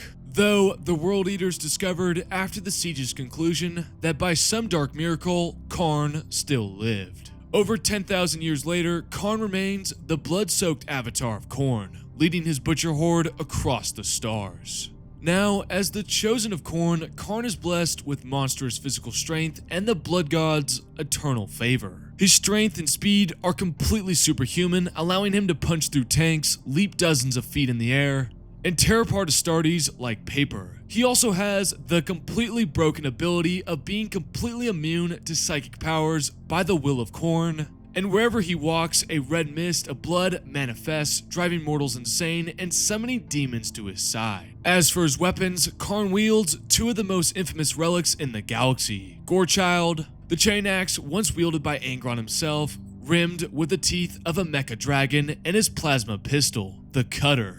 With these, he has carved a path of annihilation through every faction in the current setting. Karn has a long list of feats, and of course in true Fallen Cow style, let's start at the very beginning with his 30k feats. In his base form, before his corruption, Karn was still quite strong, but I will say he was not as broken as he is now. His first recorded feat was when he fought Nasir Amit, who we named the Blood Angels champion in my 30k variation of this video, to a draw.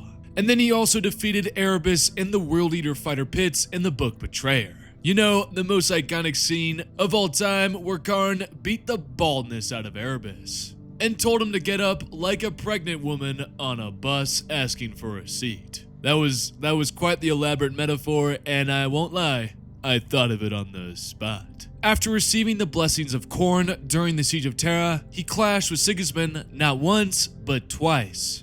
First, besting him in combat, before eventually being slain after Sigismund was given the Black Blade. I mean, simply put, the Black Sword is something else, fellas, meaning that Karn losing to Sigismund in this form is not that much of an anti-feat. In fact, it's kind of a upscale for Karn, since he lasted so long compared to other Chaos champions who immediately got bodied by this form of Sigismund. I plan on doing a video later this month discussing how powerful the Black Sword is, so keep your eyes peeled for that one. But as we discussed earlier, Karn did not stay dead for long, and since then, he has not stopped killing. In the current setting, he has personally slain Saint Celestine, a being capable of destroying greater demons and demon princes, as well as hive tyrants, Necron overlords, autarchs, and orc war bosses. His rampages, in fact, have left entire worlds depopulated. If we look deeper into his physical abilities, for example, in the short novel In Traitor's Hate, Karn's physical prowess borders on absurd.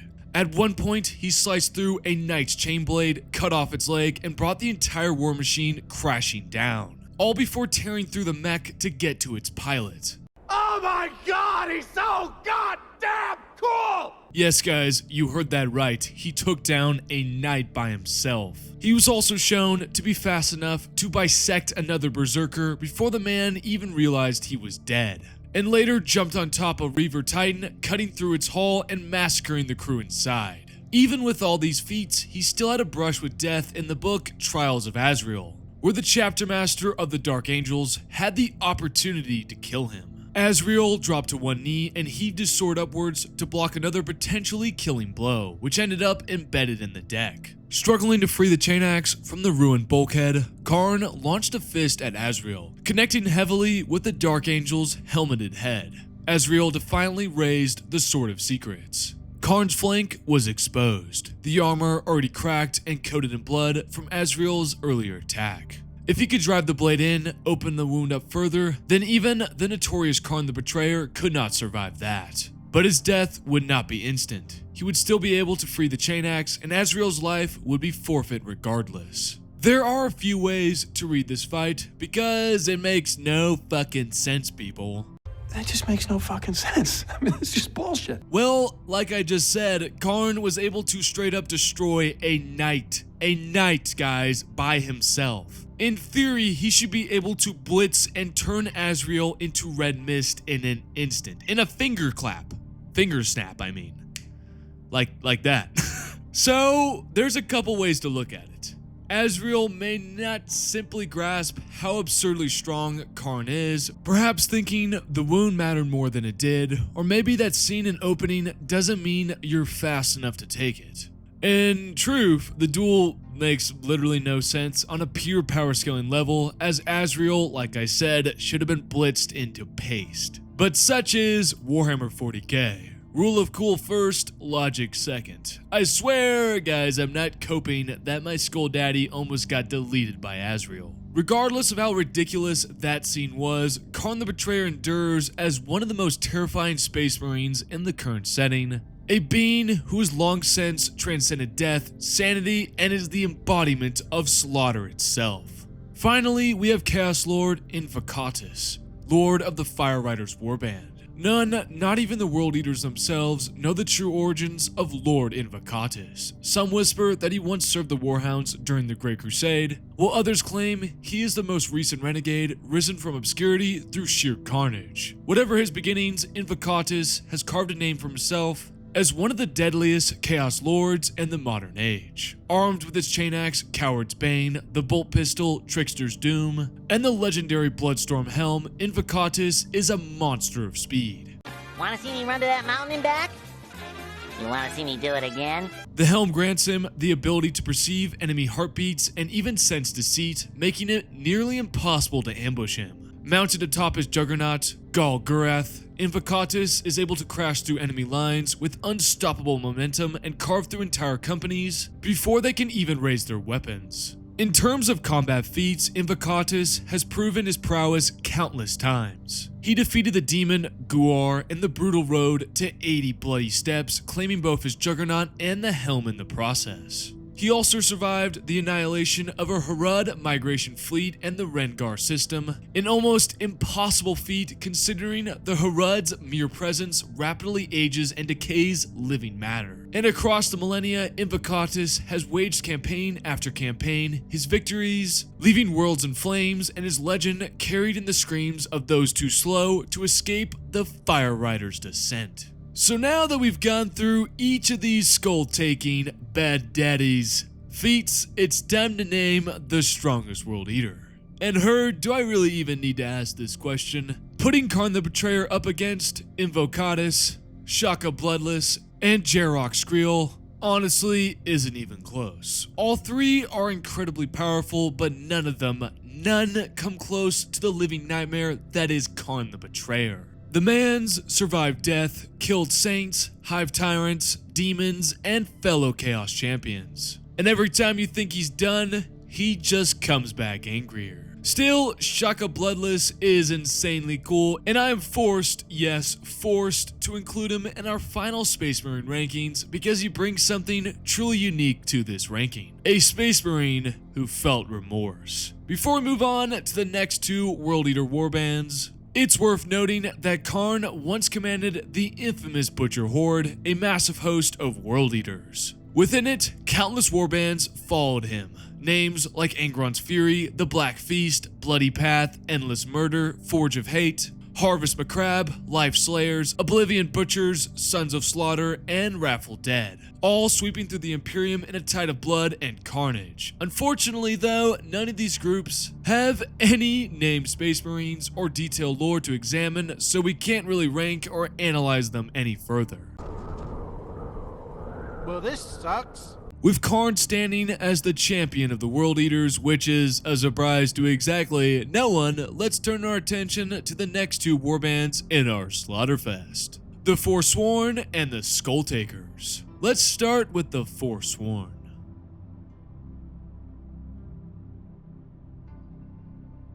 The Forsworn are a massive World Eaters warband led by Kossolax the Forsworn. Originally a sergeant in the 3rd Assault Company during the Horus Heresy, by the time of the current setting, Kossolax now commands the Forsworn, a warband that has grown to a huge size as they have absorbed World Eaters and subjugated renegades from the Night Lords, Death Guard, and other traitor warbands. For the Forsworn, we have two candidates to look at. Kossolax the Forsworn, which is no surprise, founder of this warband and a Chaos Lord, and second, Ortan Ladius, who serves as a top lieutenant under Kossolax. Let's start with Kossolax the Forsworn. A survivor of the Horus Heresy and the Siege of Terra, he eventually consolidated what remained of the World Eaters and Renegaded forces under his command, and by M42, he had declared himself Lord Regent of the Legion's remnants. Though his personal combat feats are mostly unrecorded, Kossolax possesses the enhanced strength, speed, and durability of a Core Knight champion,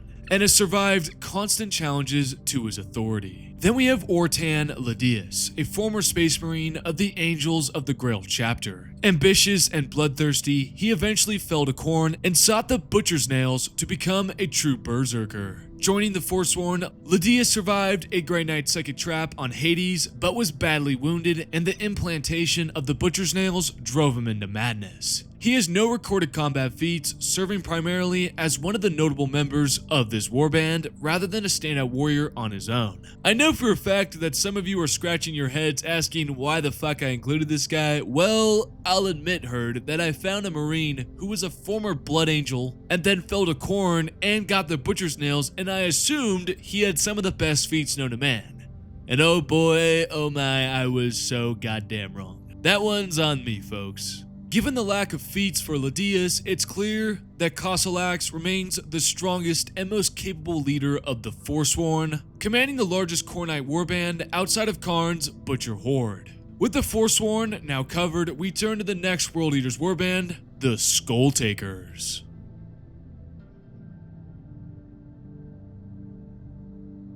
The Skulltakers are a World Eaters warband led by Zhufor the Impaler. Originally the Loyalist Space Marine chapter known as the Berserkers of Caradon, they eventually fell to Chaos and adopted the armor of the World Eaters, absorbing other renegades along the way. So before we continue, I will say I am breaking my own rule, and yes, I am a hypocrite, but can you blame me? I am just a silly little go. The Skulltakers only have one candidate and only one champion, Zhufor the Impaler, and I didn't want him to get lost in the sauce of the other World Eaters, so I just left him here. Before you start yelling at me, just listen to how cool this guy is. Zhufor, the leader of the Skulltakers, is a key character in Imperial Armor Volume 7, The Siege of Arrakis, Part 3. Once a Loyalist Space Marine named Balzac of the Stormlords chapter, I'm not kidding, his name is literally Balzac. Read it!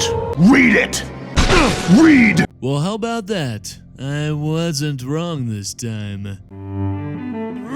He was captured, tortured, and psychically retrained by the World Eaters, emerging as a psychopathic berserker devoted to Khorne. Over the millennia, he rose from a Skull Champion to Exalted Champion of Khorne, and eventually claimed leadership of the Skulltakers Warband. As for his weapons and abilities, Zhufor is a towering figure even among the Space Marines. Clad in ornate Terminator armor, he wields a power axe and the Claw of Demos, a power fist of ancient design, with a built-in combi bolter originally belonging to the Dark Apostle Demos. His World Eater conditioning and Chaos blessings make him incredibly dangerous in close quarters fighting, which we can easily see in his feats, which include challenging and killing the Lord of the Berserkers of Skalthrax in single combat, leading his men to slaughter the Black Brethren of Ares, eliminating their Lord and champions in single combat, and evading assassins sent from the Imperium on at least 4 separate attempts, suggesting encounters with elite agents such as Calidus or Eversor assassins and surviving them. Can you forgive me now for wanting to include him? Good. If you didn't, I'll leave the door unlocked so you guys can milk me. Oh! My udders are on fire! Higher? You got it! I'll be the first to admit I may have shown a teeny tiny bit of bias with the World Eaters, but hey, who doesn't love a good old-fashioned Skull Daddy with a chain axe? Now it's time to tackle the stinkiest boys in the galaxy, the Death Guard and their warbands. Make sure you wear a mask for this section, fellas. It's about to reek like your toilet did after Thanksgiving.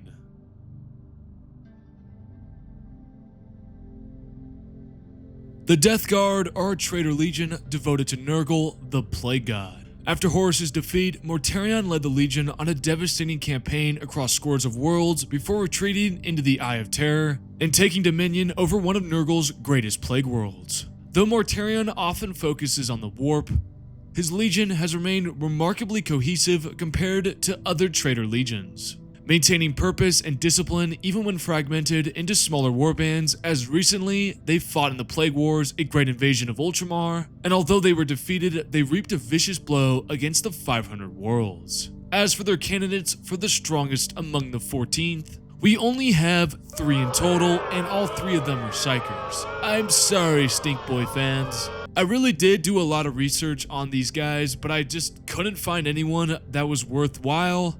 Not from the Lords of Silence Warband. Another reminder that GW simply hates anyone that isn't under the Imperium. Death to the Corpse Emperor, right guys? Come on, screw that fella. So just like the Night Lords, if you have any suggestions for champions, let me know down in the comments. But for the 14th, we have Porphyrius, a Chaos Sorcerer of Nurgle, Necrosis, the Undying, a Sorcerer of Nurgle, and the leader of the Apostles of Contagion Warband, and finally, Typhus the Traveler, the Herald of Nurgle.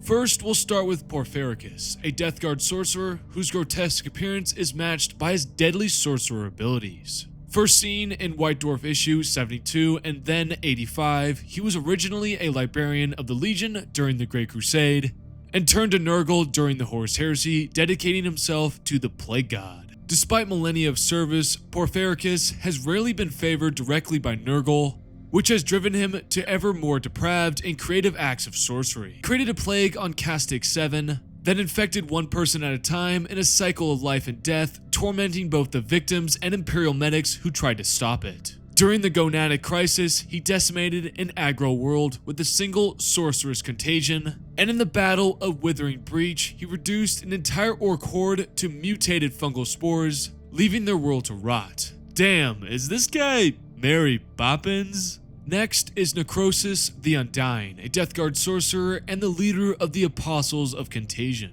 Originally an apothecary, he fully turned to Nurgle when the Death Guard was lost in the warp. Rejecting his former role as a healer, Necrosis embraced demonic sorcery, gathering followers who became the first Apostles of Contagion. Necrosis has carved a fearsome reputation over millennia, spreading disease and decay across the galaxy. He has survived repeated assassination attempts by Imperial operatives and rival Chaos sorcerers such as Ahriman, earning the title of the Undying. In addition to his durability, he can summon plagues, create massive plagues, and wields potent psychic powers, making him a truly monstrous agent of Nurgle's wrath. Finally, we have Typhus the Traveler, also known as the Herald of Nurgle. He is the most notorious champion of the Death Guard, and if you guys remember from my 30k variation of this video, he was named their strongest warrior. During the Horus Heresy, he became host to the Destroyer Plague and became Nurgle's favorite agent. In the current era of the 42nd millennium, Typhus continues to spread Nurgle's rot across the galaxy. Commanding the Plague Fleet, he has laid waste to countless worlds, corrupted entire populations, and waged devastating campaigns against both the Imperium and Xenos forces. Outside of being a complete asshole and a piece of shit, Typhus is a psychic powerhouse. He wields the demonic Man Reaper, Lacrimae, carries the Slacker Alchem pistol, and his body houses the Destroyer Hive, a swarm of insects that spreads the lethal Destroyer Plague. For those that don't know how deadly the Destroyer Plague is, well, it's a plague that manifests as a swarm of sentient warp spawn flies that infest every orifice of the body and lay eggs inside their victim. Those infected bloat and pop like balloons, releasing even more plague flies, beginning the process all over again. And yeah, it's fucking gross.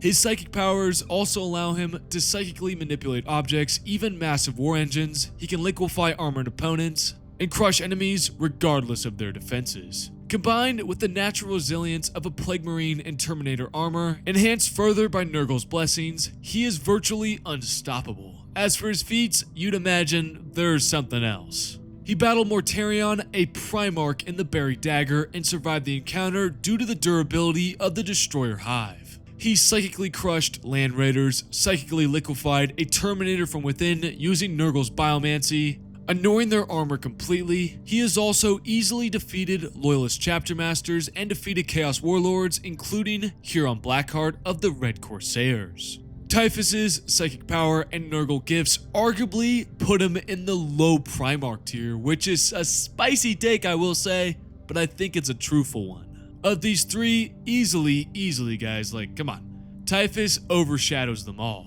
He fought a Primarch and survived. That's kind of all we need to say here. There's no debate, he is the undisputed champion of the Death Guard yet again. Honestly, before we move on to their one and only warband, it's kind of disappointing how some of these Chaos Warbands have literally no characters. But alas, it's all Games Workshop's fault. Everyone point at them and laugh, they're losers. I hope maybe bullying is the effective way to get more lore for my Chaos fellows. With the Death Guard done, it's time to move on to the one and only warband offspring we'll be diving into from the 14th Legion, the Lords of Silence.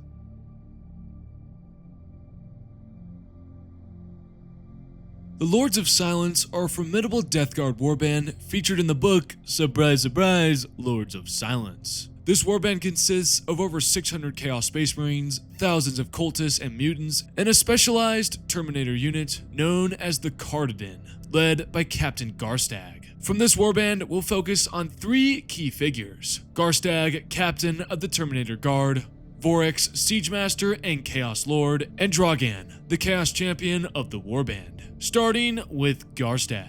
Garstag is a captain of the Lords of Silence and a commander of their elite Blightlord Terminator unit, the Cardigan. As a Plague Terminator, Garstag is exceptionally durable, able to shrug off conventional attacks that would fail lesser warriors, making him a tanky powerhouse in any engagement. Vorax is the Chaos Lord and Siegemaster of the Lords of Silence, a veteran of the Great Crusade, the Horus Heresy, and the Legion Wars. Vorax founded the Lords of Silence, which has become one of the Death Guard's most powerful warbands.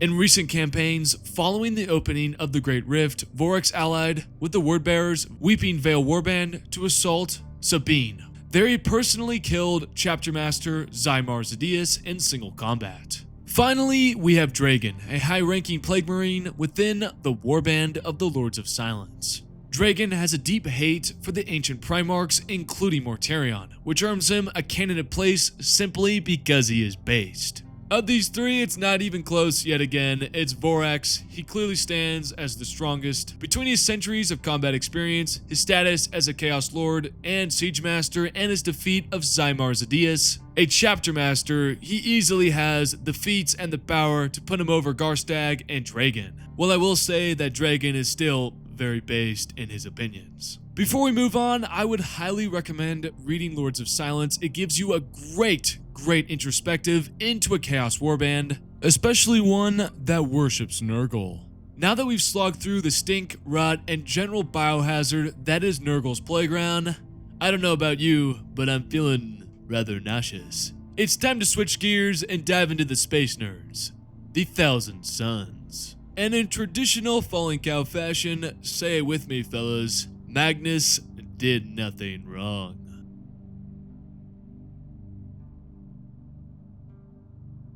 So I know I just said we were starting with the Thousand Suns, but plot twist, in typical Zinj fashion, we're actually beginning with their most infamous warband, the Prodigal Sons. The Prodigal Sons are a Chaos Space Marine warband under the command of Azek Ahriman, as showcased in Ahriman's Ombius. Over the years, the Prodigal Sons have acted as instruments for Ahriman's quests, most recently his attempts to breach the Black Library, to gain the knowledge required to reverse the rubric, which of course failed because Ahriman can't have nice things, people, come on.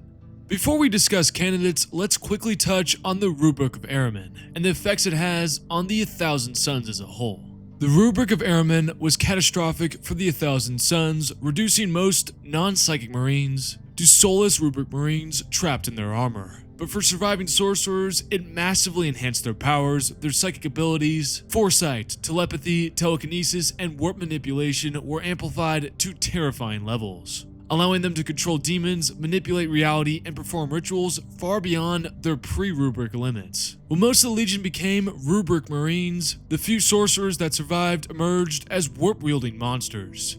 Keep that in mind as we move forward into their candidates. Now that we've set the stage for how broken these mama jammas are, it's time to meet the candidates. Each of them is obviously a very powerful Chaos Sorcerer Lord. First is Thesis, Lord of Demons. Second, Sanoct, the Master Duelist. Third, Astrios, the Renegade Librarian. Fourth, Azek Ahriman, the Master of the Prodigal Sons, and the Herald of the God of Change. And last but not least, Kethos Vorish, the Puppet Master of Reality. Up first we have Thesis, a 1,000 Sun sorcerer and a member of Ahriman's Prodigal Sons. Notable for both his immense power and his specialization in demonology, able to summon, control, and subjugate countless demons to his will. Unlike most sorcerers who bind demon names into grimoires, Thesis commits them to memory, splitting the names into discrete segments he can recall at will. This remarkable ability allows him to command demons with unparalleled accuracy. Thesis' mastery over demons has made him pivotal in Ahriman's campaigns. He played a decisive role in the second rubric, subjugating powerful entities like Doombreed to counter a 1,000 Suns Titan. So pretty much, Thesis is Ash Ketchum 2.0, since Trazyn the Infinite already holds the title of 1.0. Huh? Yeah, I'm being autistic. I mean, the dude pretty much captured Doombreed, one of the most powerful demon princes, and then threw him out there like he was fucking Charizard. That's pretty badass, you have to admit. Next we have Sanoct, a master swordsman and a survivor of the Long War. If you guys remember, he was also a candidate for the strongest of the 1,000 Suns during my 30k variation of this video.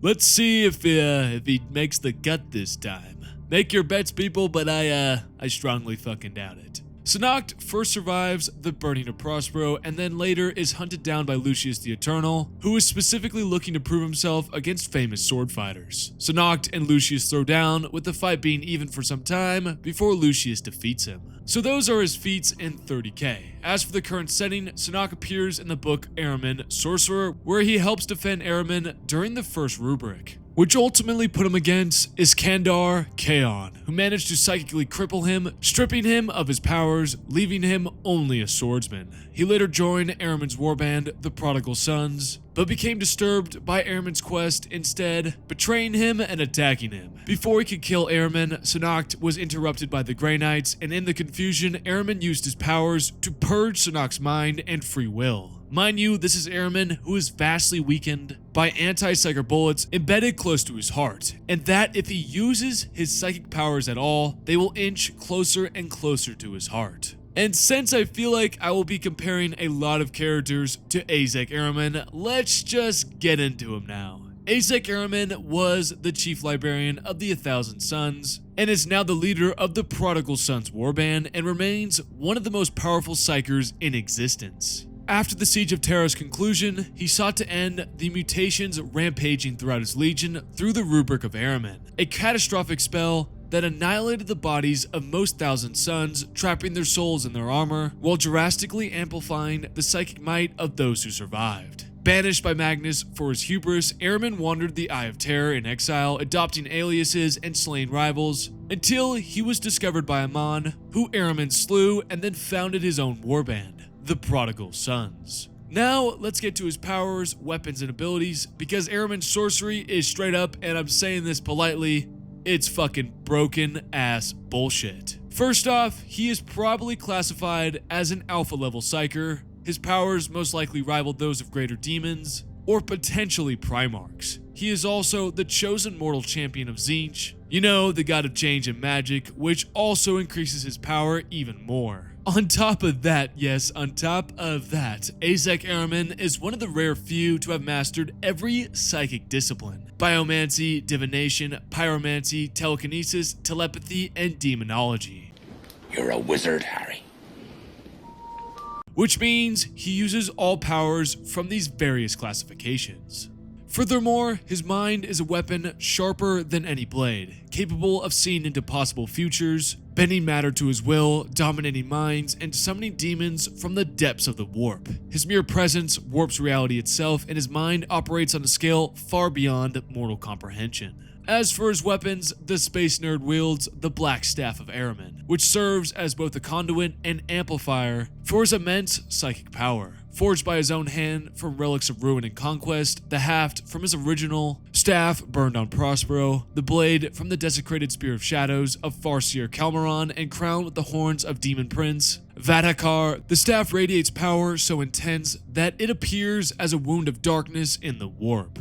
Ahriman also wields an enchanted bolt pistol, firing infernal rounds infused with psychic fire, each shot burning through both armor and soul. His appearance is also terrifying. According to Iskandar Kaon in the book Black Legion, Ghosts of the Warp, in the years since the heresy, Ahriman's face has been replaced with a screaming void. However, Ahriman is unaware of this fact and believes himself to be completely unaltered by mutations. So for a guy this broken, what feats does he have? Even with anti-psyker bullets lodged in his body, shards designed to burrow closer to his hearts the more he uses his powers, Ahriman still operated on a level few beings in the galaxy could even comprehend. That's how powerful he is while nerfed. In Ahriman Exile at one point, Ahriman faces down 36 rival sorcerers at once in a hangar battle, all powerful psychers in their own right, and he dismantles their combined assault effortlessly. A good number, and all were powerful, but not powerful enough. The air became heavy, laden with static and a scent of ozone. He felt the wills of the 36 sorcerers push into the warp. Huge pieces of wrecked machinery rose in the air as if pulled on invisible chains. Ahriman nodded to himself as if impressed. The pieces of wreckage hurtled towards him. His mind reached out and plunged into each piece of twisted metal. He felt their weight, their dimensions, and the spinning of their atoms. He formed a thought, and it caught in the warp like a spark set to kindling. The wreckage dissolved as it flew, falling to the deck as a rain of fine, metallic sand. And then mind you, this is still him in his weakened state. What? That's crazy. And then he faces Amon, a powerful sorcerer as well. Even bleeding and unarmored, Ahriman turns Amon to dust with a single word, revealing the horrifying truth that the rubric binds every 1,000 Sun to him. The rubric runs through us all, linking us, sustaining us, and its power is in my hand. Ahriman literally controls the life and death of his entire legion. While he is not nerfed, Ahriman is shown to be able to annihilate an entire Chaos Warband with his eyes closed, casually overpowering other sorcerers like Tobek of the Pyre Cult and Caillou of the Raptora in mere seconds. In Warlords of the Dark Millennia, he manifests amid a storm, surrounded by Rubrikai and sorcerers walking through a battlefield like a god of annihilation. During this battle, he reduces a whole Space Marine honor guard to ash with a single gesture.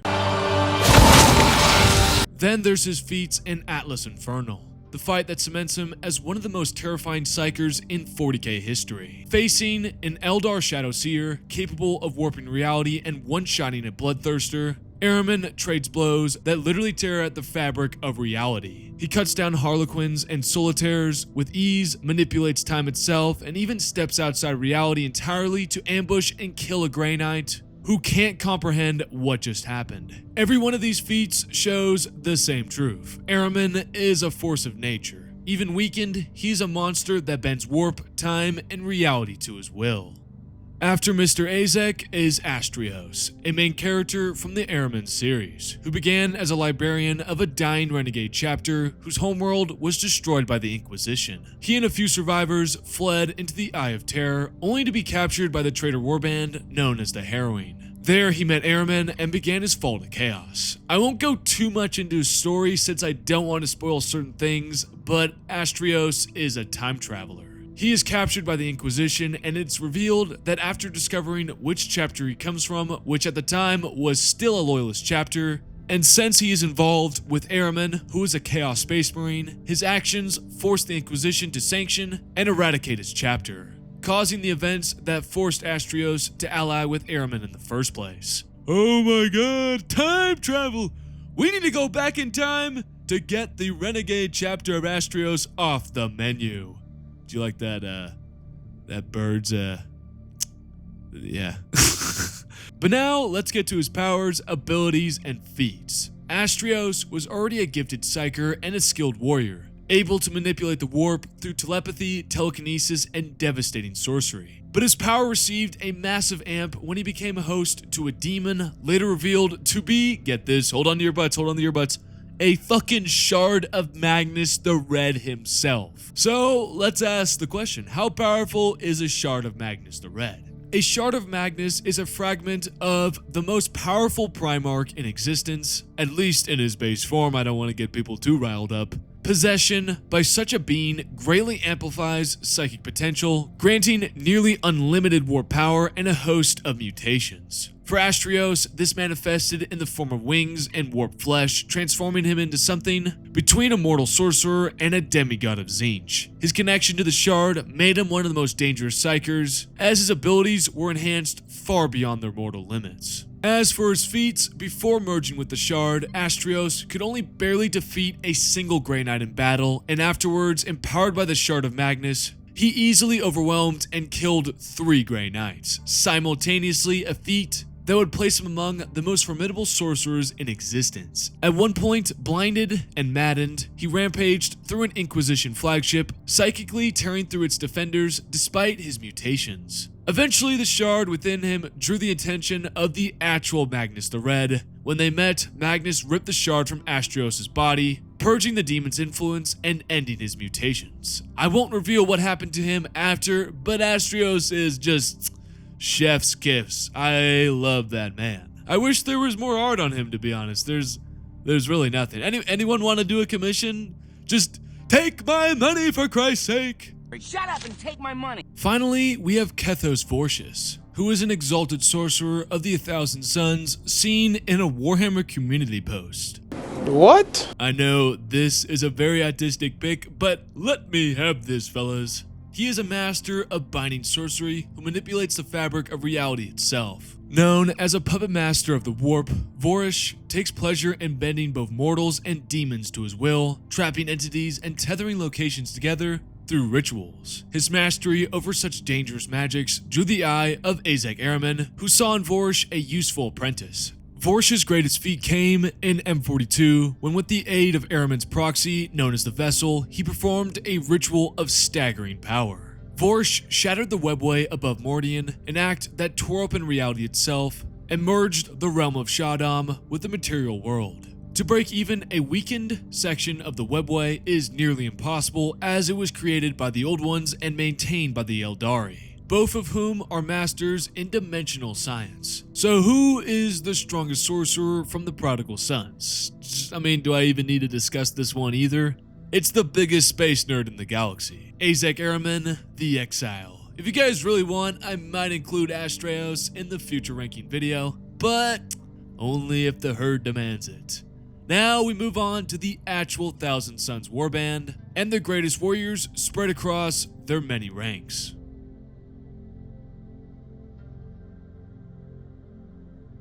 After the Horus Heresy's end, the Thousand Sons were reshaped by their devotion to Tzeentch, becoming a legion of scheming sorcerers and dust-filled warriors, due to the results of the Rubric of Ahriman, which we've covered extensively already. Splintered into countless warbands, the Thousand Sons fight through psychic dominance and manipulation, turning every battle into a ritual of deception. They care little for machines or brute force, reality itself is their weapon. Their hatred for the Space Wolves remains eternal, their vengeance twisting across the millennia. Now, among these cursed sons of Prospero, rise a new wave of powerful sorcerers, each with the power to reshape the warp itself. Let's take a look at some of their most powerful warriors. Remember, each of them is empowered by Ahriman's rubric, similar to those in the Prodigal Sons Warband. First is Grove, a sorcerer lord. Second is Astorthus, the inconsistent. Third is Phasmos Uric, a Thousand Sons sorcerer of the Cult of Knowledge. Fourth is Tathis Vor, an exalted sorcerer of the Cult of Time. First is Grove, a sorcerer lord of the 1,000 Sons. He isn't a veteran of the Horus Heresy or one of the original warriors of Prospero, but instead, he began his life as a scholar on an imperial world where he studied sacred texts and unknowingly stepped into forbidden knowledge. Someone called the Inquisition on this fella. When his studies led him to heretical writings, Ahriman himself took notice, kidnapping him and inducting him into the Prodigal Sons. Then he himself was kidnapped yet again and ended up on the planet of sorcerers. Through brutal psychic trials and genetic modification, Grove survived and earned his place among the 1,000 Sons, eventually rising to lead his own warband. Grove's feats are very impressive for a bookworm like himself. In the short story, The Master's Bidding, he joined a gathering of Chaos Lords competing for Eldar Spirit Stones. But when things turned violent, as they always tend to do, Grove stood above them all. He battled an Iron Warrior Dreadnought to a standstill, before turning said Dreadnought's legs to crystal, immobilizing him completely. Later he fought and killed Msha, a Slaaneshi Noise Marine, who had previously dueled Typhus of the Death Guard and survived. Using his mastery of transmutation and telekinesis, Grove transformed the ground beneath Msha into a writhing pit of psychic sludge, consuming both him and his slaves alive. Quite the start for the 1,000 Sons, god damn. Second, we have Astorthus, the Inconsistent, an exalted sorcerer of the 1,000 Sons devoted to the cult of mutation seen in the 1,000 Sons 9th edition codex. True to his name, Astorthus is ever-shifting. His body, voice, and even thought processes are in constant flux, making him truly unpredictable and unnervingly alien. His power revolves around his connection to mutation and chaos. Astorthus wields a staff that ejects warping biomass, capable of transforming anything it touches into a member of his Chaos Spawn pack. While details on his feats are rather limited, the ability to turn the environment, and well, quite frankly, anyone within it, into a warping mass of Chaos Spawn really shows how terrifying this guy is. If I was at a Walmart with him, I would stay at least 20 feet away. After him is Phasmos Uric, a 1,000 Son sorcerer of the Cult of Knowledge, also seen in the 9th edition 1,000 Son Codex, whose mastery of sorcery is matched only by his ruthlessness and ambition. Known for sacrificing, abandoning, or betraying followers whenever it serves his schemes, Phasmos is singularly devoted to Tzeentch above all else. He has progressed through multiple cults: magic, time, scheming, mutation, and knowledge, showing that he is probably a master of multiple different forms of warp-based magic. During the siege of Corfall, Phasmos bested Ammit the Scarlet in a sorcerer's duel, proving his mastery over Tzeentch's mysteries despite mockery and doubt. Finally, our fourth candidate is Tathis Vor, an exalted sorcerer of the Cult of Time who leads the Baldest Sinister within the 1,000 Suns, whose mastery of temporal sorcery sets him apart even among his peers. Through demonic pacts and arcane research, Vor has gained partial control over the flow of time. Yeah, he might even be better than Mephiston, who I called the Time Wizard previously. This guy really is the Time Wizard. He can vanish from real space and reappear at impossible moments. Vor himself is surrounded by temporal phantoms, blurry echoes of himself acting slightly before or after his actual position, making it extremely difficult to strike him in battle. This power, while extremely broken, is very precarious, as if it is overused, Vor risks losing his place in the time stream entirely. To mitigate this, he wields a staff that functions as a temporal anchor, preserving his existence across reality. So, among these four candidates, each exhibits a unique power that seems incredibly broken. As Torthus, the Inconsistent, excels at creating chaos through mutation, as he can literally turn you into a chaos spawn by touching you. Phasmos Yurch is a master manipulator and a cunning strategist, accumulating artifacts, knowledge, and followers across multiple cults. As for his combat feats, he has bested Amit the Scarlet in single combat, a duel of sorcery and wits. Tathis Vor is a master over time, as he can slip through timelines, create temporal phantoms, and seemingly drop out of our time stream altogether. While Grove combines raw psychic power and enhanced abilities, boasting feats such as defeating an Iron Warrior's Dreadnought and killing MSA, who had survived an encounter with Typhus. This is honestly a tough one. We have a guy who can turn you into a chaos spawn by touching you, which is the worst game of freeze tag I've heard in my life. We have Phasmos, who actually defeated another Chaos Sorcerer, Tathis, who is the Time Wizard, he's from Back to the Future, and Grove, who defeated a Dreadnought, and a Noise Marine who survived a duel with Typhus the Traveler. Wow, this is a tough one. This is a very, very tough one. But in the end, I think the answer is pretty clear. If we compare all of their feats against each other, Astorath can turn people into chaos spawns by touching them, but he doesn't have any real combat feats or direct application we can look at, so I'm going to eliminate him. Our second elimination is going to be Tathis Vor. Sure, he seems to be immortal and cannot be touched, but once again, no combat feats to speak of, so we don't really know how powerful this time-slipping ability really is, since he hasn't faced anyone of notable power. So it comes down to Grove versus Phasmos. And if you compare who they've defeated, Grove defeated a Dreadnought and a Noise Marine, while Phasmos defeated another powerful Sorcerer, you have to give it to Phasmos Yurch, the Master Manipulator, and now, according to Fallen Cow Powerscaling logic, the strongest Space Marine from the 1,000 Suns. Sorry, Time Wizard, but looks like you rolled the wrong dice. So Phasmos Yurch is the strongest 1,000 Sun across all of their warbands, not including the Prodigal Sons. Finally, yes finally, we come to the Black Legion, the heirs to the Bald Menace's mission to bring ruin and baldness to the Imperium.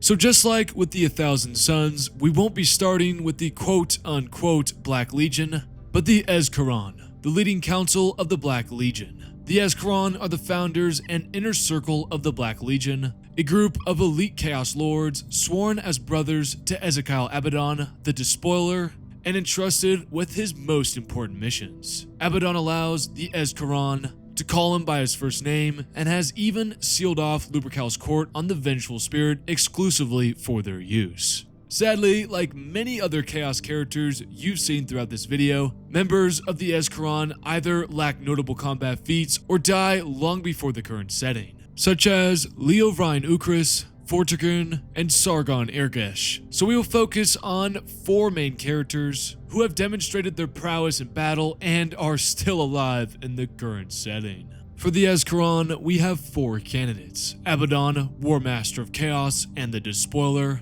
Iskandar Kaon, the Kingbreaker, Telmakon Lyris, Lord of the Shrieking Masquerade, and Falkus Kyber, the Widowmaker. Let's go in reverse order, starting with Falkus Kyber. Was originally a captain of the Sons of Horus First Company, and now serves as a prominent member of the Azkaban and the Black Legion, leading his own warband called the Apothic. As for his weapons and abilities, Falkus Kyber is a member of the Justiri, so he wears Terminator plate, and as of the current setting is labeled as a possessed marine. So, as a possessed marine, he shares his body with a demon, giving enhancements to his physical abilities as well as mutations to aid him in battle. His feats include surviving the Horus Heresy, killing countless loyalist marines, and then dying to Garo and his kill team during the assault on the Saturn Gate in the book Saturn. With it stated that as his body was bisected by Garo, a warp entity possessing him fled, a scene that has left his post-heresy survival making no sense. Despite this, Kyber appears in the current timeline. Most recently, he has led boarding actions against loyalist vessels during the Ark of Omens campaign, including scuttling the Ravenwing flagship Implacable Justice. Next is Telmacon Lyris, an ex-Emperor's Children captain, swordsmaster, and one of the founding lieutenants of the Black Legion. Born on Terra, Lyris served in the honor guard of Eidolon during the Horus Heresy and fought at Terra. After falling to Slaanesh, he joined Kaldis Alter's warband before being captured and remade by Iskandar Kion. He later defected to Abaddon, aiding in the Battle of Harmony that broke the Emperor's Children and eventually became a herald of the Warmaster. Following the formation of the Black Legion, Lyris became the Lord of the Shrieking Masquerade, commanding a warband of Chaos Raptors and growing increasingly twisted in both ambition and obsession with Neferata, his Dark Eldar lover, which is still a better love story than Twilight. Lyris' greatest feat showcases his extreme ability with a blade. He wounded a bloodthirster of Khorne, the Ragged Knight, a greater demon that had previously slaughtered 18 Emperor's Children in mere seconds and built a throne from their corpses. Lyris' skill allowed him to hold off the demon long enough to land a strike that pierced its physical form, though the subsequent backlash incapacitated him. Besides this, he's a veteran of the Long War and multiple Black Crusades, truly showing that he is one of the best duelists in the current setting. Could he beat Lucius the Eternal though? That is the real question. Oh my god, I feel a video formatting in my head. Huh! The voices in my head are getting louder. Louder than this? Next is Iskandar Kion, a Chaos Sorcerer of the 1,000 Suns, and seen exclusively in the Black Legion books, Black Legion and Talon of Horus. Kion is the Lord Vigilator of the Black Legion, War Leader of the Warband Kossolax, and third of the Escharon. Kion's abilities as a sorcerer are immense. First off, like the other 1,000 Suns, he is empowered by the Rubric of Ahriman, giving his powers, which include reality warping, telekinesis, telepathy, a much more enhanced amp. He is capable of ignoring armor completely by atomically annihilating opponents, possession, and other various powers. He also collects bound demons like Pokemon, including powerful entities like the Ragged Knight, a bloodthirster we mentioned with Telmacon.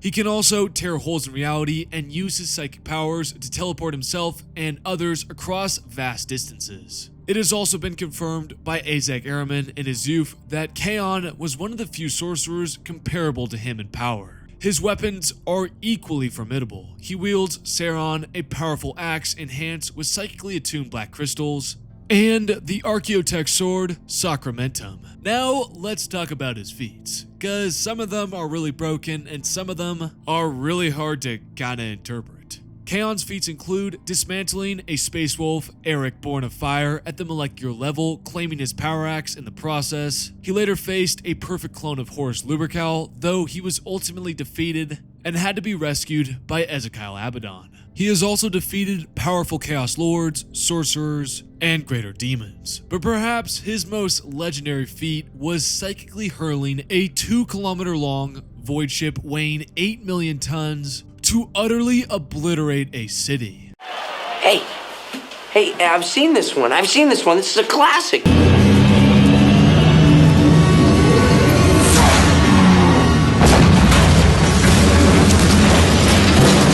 These feats, combined with his mastery of reality warping sorcery, demon summoning, and teleportation cement him as one of the deadliest sorcerers of the Black Legion. Before moving on, I want to address the whole he made Magnus the Red kneel situation. Yes, you're hearing that right, he made Magnus the Red kneel, but it happened completely off screen. So the thing about this is we don't know how this happened because, like I said, it happens completely off screen. And I really truthfully don't think Kaon has the power to straight up defeat a demon Primarch like Magnus the Red, because it would not make sense for two reasons. One, Kaon can't even defeat a clone of Horus Lupercal, who doesn't even have the Primarch's special warp sauce, and two, demon Primarch Magnus is broken as fuck. I rest my case.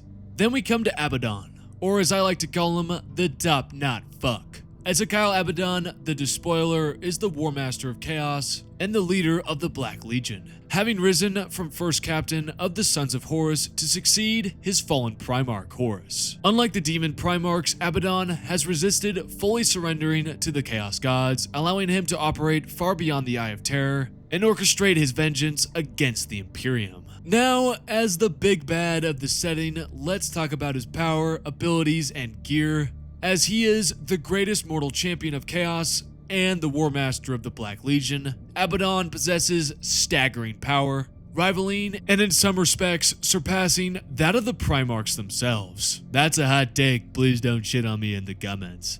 His physical prowess is beyond superhuman. His strength, speed, reflexes, and durability are enhanced to probably Primarch level, making him a force capable of tearing through entire battle lines alone. Even the most elite Space Marines are mere nuisances compared to his might, and few opponents can withstand him for more than a few moments in combat.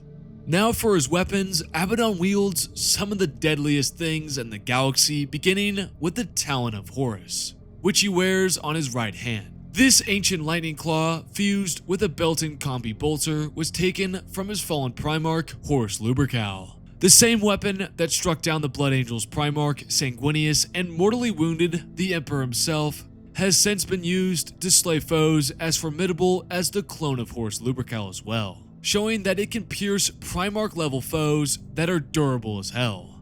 Then we have Drakion, also known as the End of Empires and the Echo of the First Murder, which is far more than a conventional sword. In battle, Drakion typically appears as a two-handed sword, though Abaddon wields it effortlessly alongside the Talon of Horus. The weapon's abilities are as terrifying as its appearance. First, it has the ability to warp reality. Drakion can literally cut through the material universe itself. Even objects or beings not directly in contact with the blade can be severed. The blade can also manipulate souls. The weapon consumes the souls of those it slays, adding their tormented faces to the ever-shifting tapestry on its surface. Thirdly, it has the ability to absorb power. Drakion drinks in the energy of the Immaterium, allowing it to bypass even the most potent warp-based barriers. And finally, it can negate immortality, among the few weapons capable of permanently killing entities such as the Emperor. On the battlefield, Drakion has destroyed land raiders, flayed demon souls, and cut through reality. Finally, Abaddon wears a Terminator suit of armor that complements his already formidable abilities. This suit of armor is covered in archaic devices, wards, and fetishes collected over millennia of war. The armor provides both excellent offense and defense.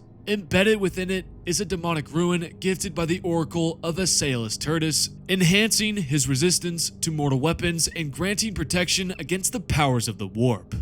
You know what's crazy is we haven't even talked about his feats yet. Oh my god. Let's start with his 30k feats. If you guys remember, in my 30k variation of this video, Abaddon came in 3rd place overall of all the Space Marines from the Horus Heresy era, only losing to Sigismund and Azek Ahriman. I mean, Abaddon is pretty much that guy, as you're about to find out.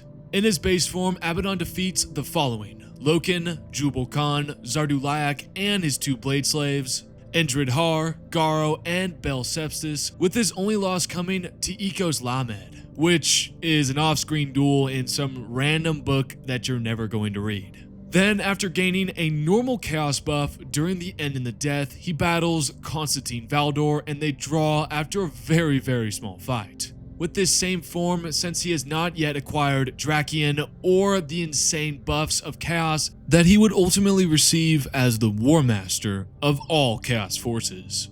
He was able to defeat an ancient Sigismund with the Black Blade, although the fight was quite close, and he killed the perfect clone of Horus Lupercal. And both of these fights are a little strange. The fight with Sigismund almost resulted in Abaddon dying, and it was really pretty close, and the perfect clone of Horus wasn't really a fight, since all Abaddon really did was merely block one blow from Worldbreaker before killing the clone who had dropped his guard. But it seems the clone of Horus had all the physical abilities of a Primarch as seen in the Talon of Horus, so it's still impressive that Abaddon, without the full blessings of Chaos, was able to achieve this. Now let's talk about the feats that really matter. These are Abaddon's victories with Drachia and the full blessings of the 4 Chaos Gods. And let me tell you folks, he's taken down some serious enemies over the centuries. During the 7th Black Crusade, he killed Blood Angels captain Ahriman and later took out Reclusiarch Thazalin, and those are named Space Marines. Abaddon even killed Saint Celestine and both her Gemini Superior in a straight up 3v1. He's also defeated the chapter master of the Ultramarines, Marneus Calgar, who, if you folks remember, is one of the most broken motherfuckers this side of Ultramar. I mean, he's defeated an Avatar Arcane, a Swarm Lord, several Demon Princes, Greater Demon, the list goes on, and Abaddon easily took him out. And during the fall of Cadia, Abaddon straight up one-shot a Custodian because, of course he did. As for the Karn situation in the book The Red Path, it's made pretty clear what happened. Abaddon genuinely wanted Karn on board, even if that meant Karn beating the absolute shit out of him. Karn, however, believed he was following the Red Path, a vision he received after the White Scars fight, which he interpreted as a sign from Khorne. So essentially, Karn was going all out, and Abaddon was kind of like, alright, you can beat the shit out of me as long as you go kill loyalist Space Marines, I don't give a heck. Eventually, a demon of Khorne shows up to tell Karn to stop being an idiot and actually listen to Abaddon, which pretty much settles the fight right there and then. Of these 4 champions, it's pretty easy and obvious to see that Abaddon stands supreme among the rest. You could make the case that Kaon, with his psychic power, feats, and sheer willpower, are kinda comparable or relative to Abaddon. But with the current powers Abaddon has in 40k, I just feel like the contest isn't even close. His physical strength, unmatched arsenal of gear, and his record of incredible feats places him as the undisputed champion of the Ezkaron. That said, Kaon and Telmakan are too iconic and too central to the Black Legion's legacy to be ignored. They'll still have a place in my final rankings. Now that we've crowned the strongest from the Evil Justice League, let's move on to the Black Legion itself. Abaddon's warp-forged empire of traitors, renegades, and demons that has reshaped the galaxy in his image.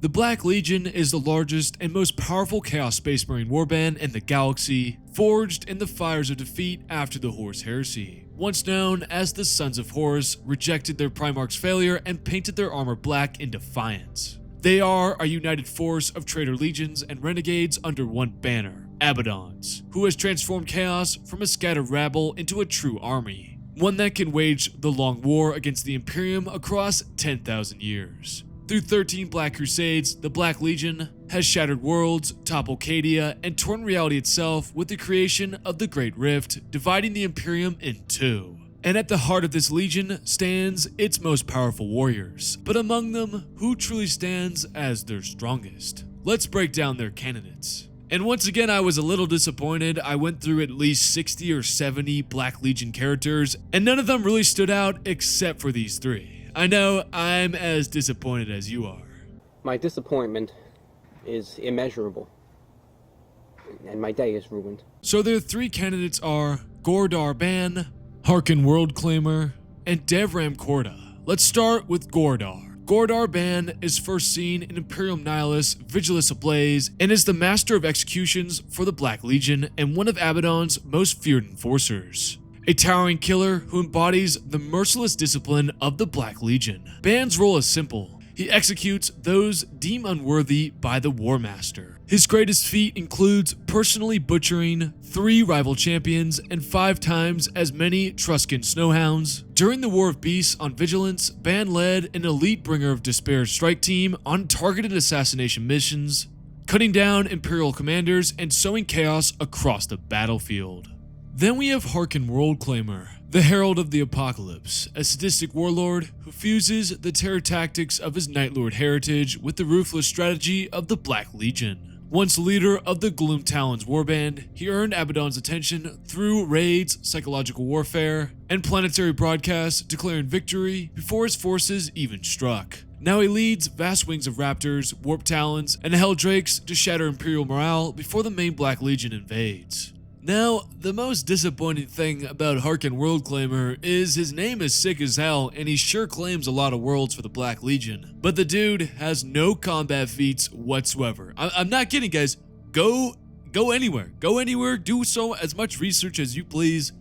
He has no substantial feats to really base him on. He is simply a commander at the end of the day, which is equivalent to the same amount of disappointment I had when I forgot my iPhone charger on a 2-week-long vacation.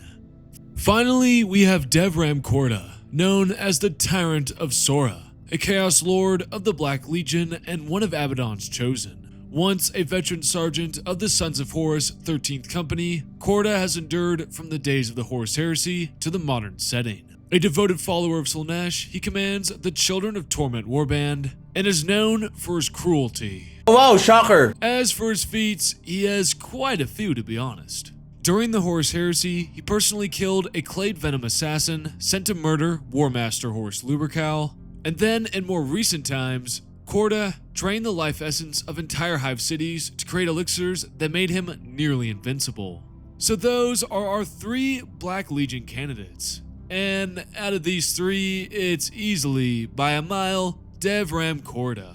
Korda's resume crushes the others. He's basically a demon tier survivor with centuries of frontline command, and Slaanesh enhancements keeping him alive and lethal. Meanwhile, Harkin sounds terrifying on paper, but the Worldclaimer has 0 meaningful combat feats and he loses every time he shows up.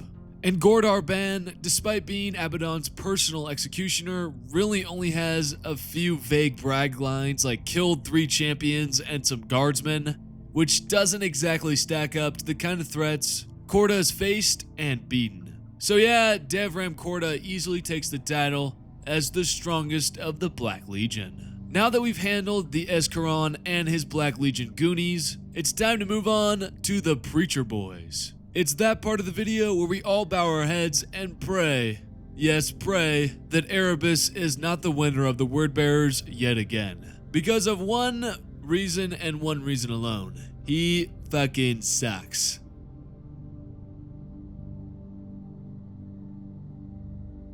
The Word Bearers are the zealous, preacher-driven traitor legion who have left a trail of heresy and corruption across the galaxy. Under Lorgar's guidance, they were the main culprit of the corruption that turned Horus, and even after his defeat, the Legion did not dissolve. Unlike many traitor legions that splintered after the heresy, the Word Bearers remained largely united, retreating into the Eye of Terror but continuing their campaigns of indoctrination, pillaging, and destruction across the Imperium. From their new homeworld on the demon world of Sicarius, they orchestrate the expansion of chaos through cults, covens, and coordinated assaults. While they maintain a few smaller warbands, the Legion itself has remained a single cohesive entity, ruled in Lorgar's absence by the Dark Council. Today, we'll focus on only the Legion and its characters, examining the most prominent figures without splitting into minor warbands or offshoots, since there really aren't any notable ones with at least one or more known characters. Their candidates are Erebus, the Grand Apostle of the Dark Council and the absolute cunt lord, Marduk, the Dark Apostle, and Burius Drakshal, icon bearer of the 34th. I would like to note that the Word Bearers are really shafted in the lore in the current setting. Not a ton going on for them, to be honest, due to Lorgar being one absentee father. I almost included Corfarion, but then I realized he's not a Space Marine, and thus we can't count him. So without him, Argyltal dead, and Zardu Layak nuking himself, we're only down to these 3. For those who don't remember, in my 30k variation, Erebus won because of the reasons you're about to find out. Let's once again pray he does not win because, yes folks, he sucks. I want you to kill Peter Parker. Erebus, who is a bigger cunt than Lorgar, is one of the most prominent members of the Wordbearers and a key member of their Dark Council on Suckiest. Known as Destiny's Hand, he was instrumental in orchestrating the Horus Heresy, converting both Lorgar and later Horus to chaos. A master manipulator and schemer, Erebus has spent his life sowing discord, corruption, and treachery, working behind the scenes to advance the plans of the ruinous powers. Now let's talk about his abilities. First off, Erebus wields the warp with devastating skill, capable of summoning all 4 types of greater demons simultaneously, performing catastrophic rituals and even regenerating from near death. He also wields the forbidden language of Enuncia, which allows him to alter reality itself, collapsing walls, killing Astartes, and controlling demons without pacts. And his personal anathema grants instant travel through the Immaterium and has further reality-bending effects. On top of his sorcery, Erebus is, surprisingly, a pretty strong duelist, able to take on the entire Mournival and multiple World Eaters, only losing to the likes of Lucius and Karn, who are both pretty damn strong duelists. His feats include killing Zybus, Crank, and Graft, members of the Perpetual Hit Squad during the End of the Death, while wounding most of the other members, summoning the Ruinstorm at Calf to split the Imperium, brainwashing Tylos Rubio into a sleeper agent, and surviving multiple assassination attempts and psychic assaults. Combining all of this together, Erebus is very versatile and undeniably a broken agent of chaos, feared across the galaxy for that big, bald, shiny head. Next is Marduk, who rose to become a Dark Apostle of the Wordbearers and a member of the Dark Council of Suckiest. Born on Colchis, he joined the Legion shortly before the Horus Heresy and quickly showed he was an exceptional psyker, forming a close bond with the demon Drakshal and rivaling his mentor Bel Ashtard in mastery of the Warp.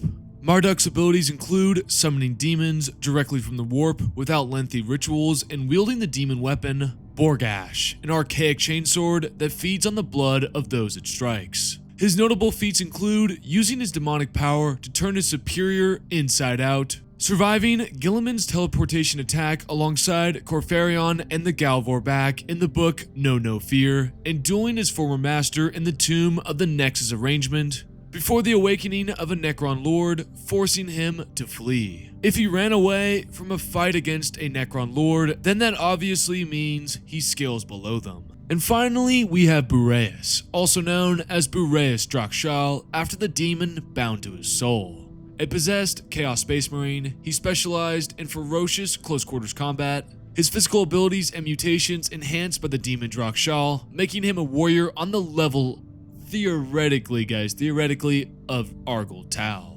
Boreas was instrumental in many campaigns of the 34th Host, including the assault on Tancrag, where he infiltrated enemy lines with a small group of possessed Marines, killing numerous Imperial Guard Regiment captains, breaking morale, and shattering defense positions. He's also disabled the defenses of an Imperial stronghold during the Wordbearers' assault on Paradis Scala, cutting down Dark Eldar and protecting the world from an impending Tyranid invasion. On several occasions, he's risked his life to shield Marduk from Genestealer attacks aboard a sunken Imperial vessel, and has additionally killed Chapter Master Titus Valens of the White Consul's chapter. His fate, however, was rather a bummer. After betraying Marduk and being mortally wounded, he was entombed in a Warmonger's sarcophagus as a Chaos Dreadnought. His limbs removed, doomed to slumber until the 34th Host requires him once more. A very, very tragic end, and I know I broke one of my rules here, but come on guys, this is fucking depressing.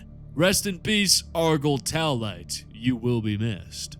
So who's the strongest? Well, it pains me quite considerably to have to do this, but it's Erebus. He has Enuncia, is a decent swordsman, and has mastery over the warp. What else do you need? I mean, I hate the bald cunt, but 10,000 years hasn't really made him rusty. And finally, we come to our last legion, the Alpha Legion, the shape-shifting lizard boys of the 20th, the ultimate Where's Waldo winners.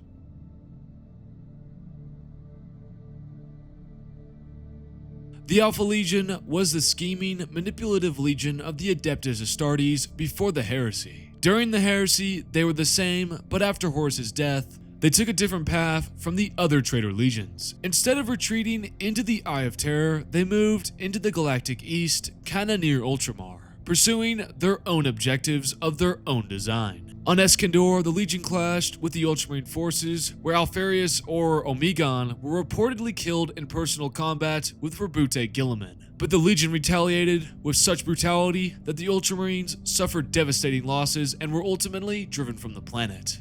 Following this, the Alpha Legion fractured into smaller, autonomous warbands, hiding across the galaxy in secret bases on barren worlds, asteroid fields, and space hulks. These cells continue to strike at Imperial targets, coordinate cults, and orchestrate insurrections, designed to weaken the Imperium from within. Some of their members even view themselves as the Emperor's secret agents, working from within traitor cells to test the loyalty and competence of his servants, which makes picking different warlords a tall task. There are numerous Alpha Legion warbands, such as the Armored Serpents, Dagger Fangs, Revenants, 8 Stolen Truths, the Faceless Guns of Freedom, the Redacted, the Serpent's Teeth, Sons of the Hydra, and the list goes on and on and on.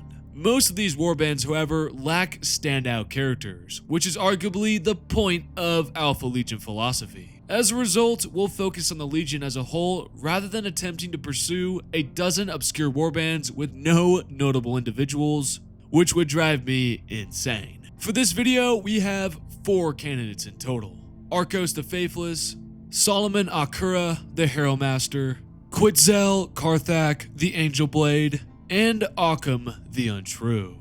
Kinda similar to the other factions I've covered on this list. If I missed anyone, please go put it in the comments. And if your comment with your Space Marine is one of the top 5 most liked comments on this video, I will include them in the final round, regardless of who you put, as long as they're in the current setting. Let's start with Arcos the Faithless, also known as the Scion of Alfarius. He is a Chaos Lord of the Alpha Legion and a leader of the Faithless Warband.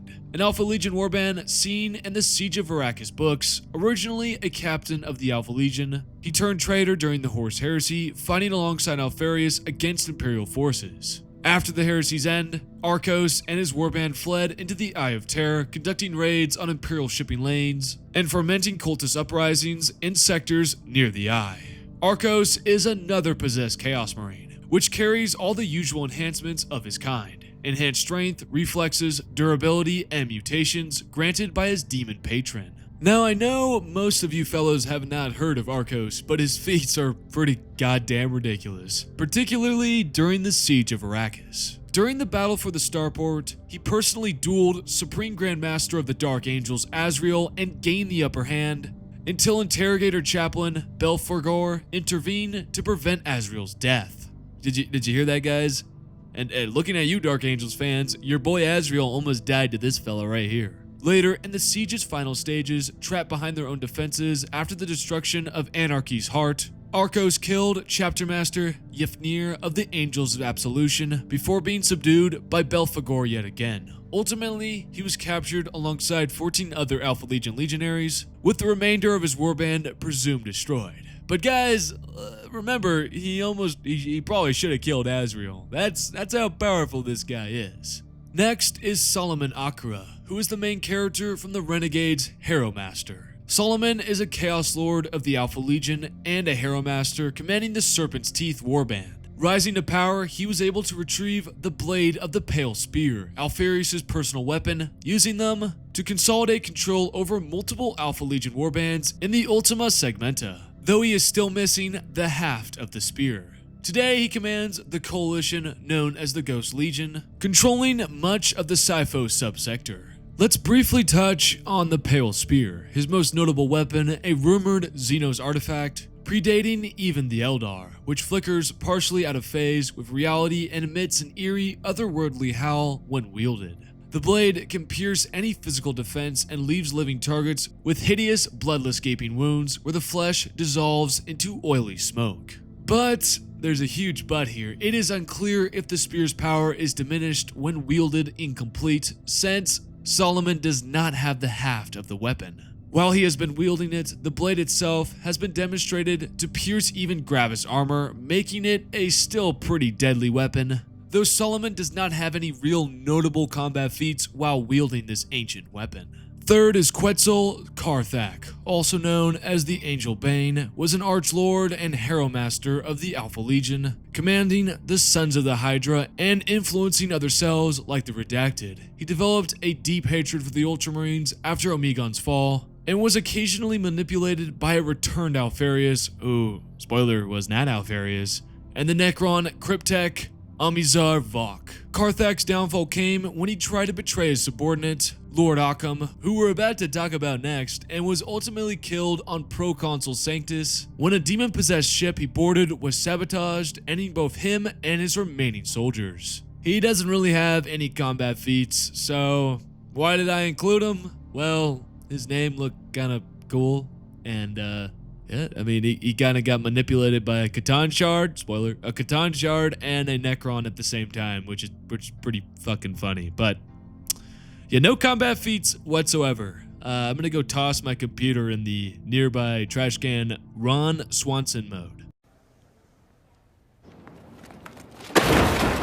And finally, we had the confused Occam the True, the leader of the Redacted, an Alpha Legion warband that styles themselves as still loyal to the Emperor. A key protagonist from the Sons of the Hydra book, he's been involved in the Maelstrom Zone Hops, stealing a Tesseract Labyrinth, fighting a Cryptek, surviving a hellish encounter with a Catan Shard, but the lore, just like Karthak, gives him almost no clear one-on-one large-scale duels.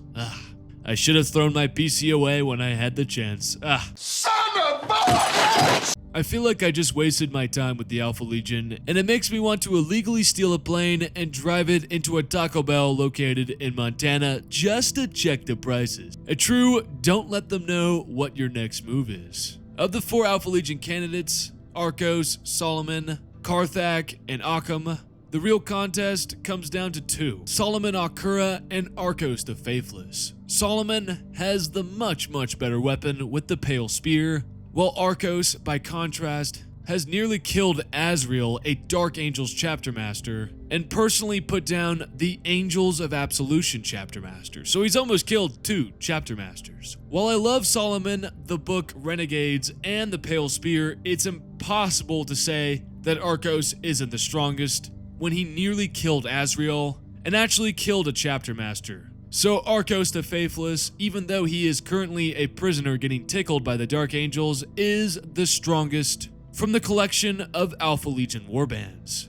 Now that we've covered all 9 traitor legions and their notorious warbands, let's now check out the remaining Chaos fellows we haven't done so far. If you made it this far, I have to give you major props. You've survived a marathon of lore that would leave even the hardest of cows gasping for air. There will be no poop break or I guess intermission on this video because I'm trying to get you out of here within 3 hours. Let's start with the Fallen.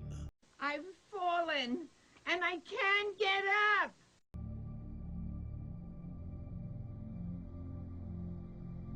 The Fallen are a renegade Space Marine warband who split from the Dark Angels Legion 10,000 years ago and were scattered across time and space by a ginormous warp storm. They remain the secret enemies of the Unforgiven, the modern Dark Angels chapter, and their successors. Technically, many Fallen warbands are not Chaos aligned, but they couldn't be included in the Loyalist section as they act independently or oppose the Imperium outright.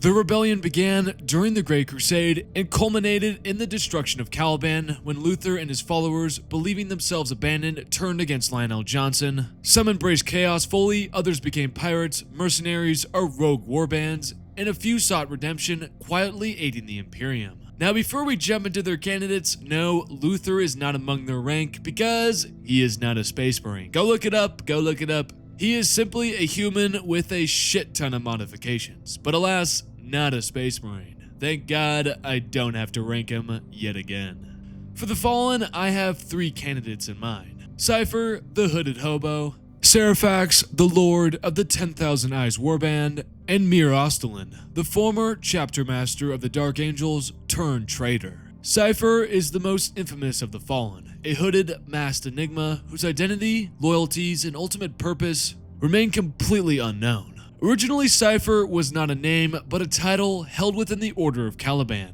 the keeper of secrets and traditions. Whoever the current Cypher is, he appears to be one of the fallen scattered during the destruction of Caliban, and his actions have shaped the Imperium from the shadows. He moves across the galaxy like a ghost, sometimes aiding the Imperium, sometimes murdering its leaders, and sometimes standing beside Chaos champions with no one, not even the Dark Angels, able to predict which side he truly serves. While Cypher's identity is officially unknown, I'm 99.9999 repeating % convinced it's Corswain, and I'm willing to bet my entire life savings on that. The pieces just fit a little too perfectly. During the heresy, Corswain defeated Zahariel, the original Cypher, which practically screams passing the mantle. In the book Eye of Ezekiel, the lion's death scene drives it home even harder. The Primarch immediately recognized Cypher, whispers final words meant only for him, and the hooded figure breaks down in tears.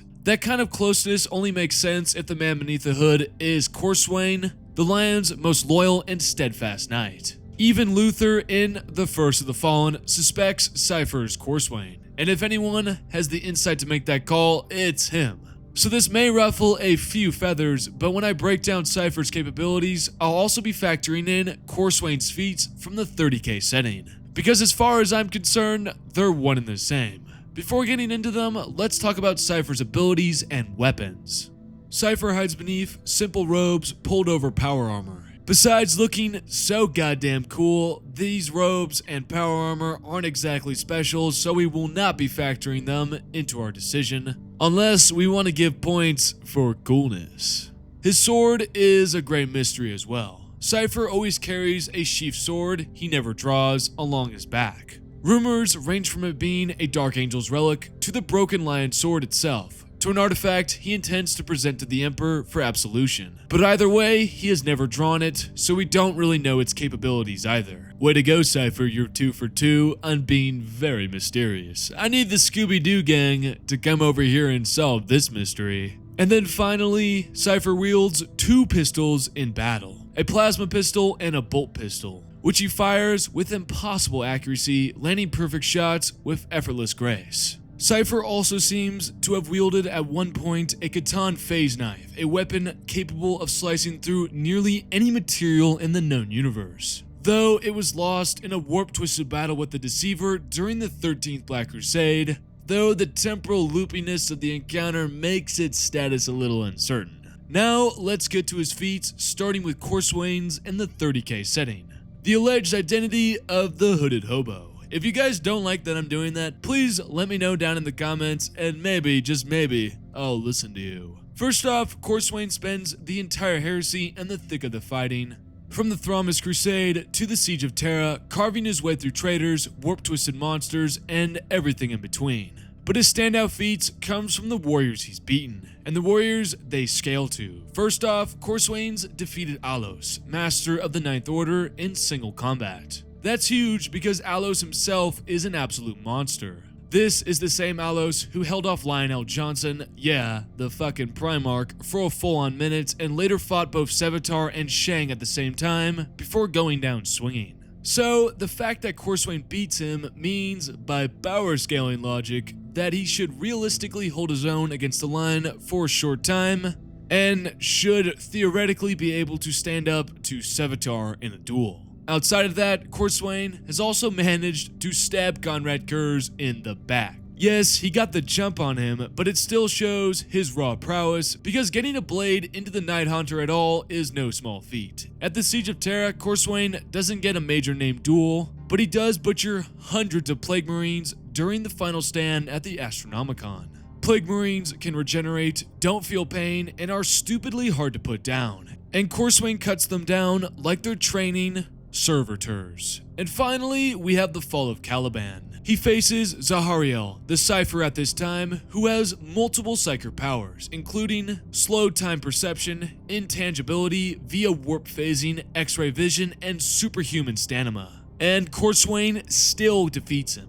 Even with 4 psychic hacks boosting him, Zahariel can't stop Corswain from defeating him. Now, Corswain was ranked at number 10 in my Horus Heresy power rankings, which is insane when you look at the guys below him. Nasir Ahmet was number 11 and Argel Tau was number 12, which shows that Corswain, who was literally just a guy with a sword, is something else, guys. That's why he's the GOAT! The GOAT! Now we get to Cypher's feats in the current setting, and he too also has some very impressive feats, but most of them entail being as confusing as fucking possible. Cypher has killed an Orc war boss, who defeated a Supreme Grand Master during the Red Stars campaign. He has escaped Belial from the Dark Angels 3 separate times, and is stated to have defeated multiple chapter masters, covens of chaos sorcerers, and high-ranking inquisitors. On top of that, he has defeated 2 notable champions, Fabian, the Golden of the Flawless Host, a hyper-augmented Emperor's Children champion, and Bartholomew Luxlor, Supreme Grand Master of the Angels of Absolution. On top of all this, Cypher has survived and defeated Imperium-deployed assassins, whether that's Vindicators, Calidus, or otherwise, an accomplishment that alone places him in the highest echelon of combatants in the entire setting. That hooded hobo is something else, guys.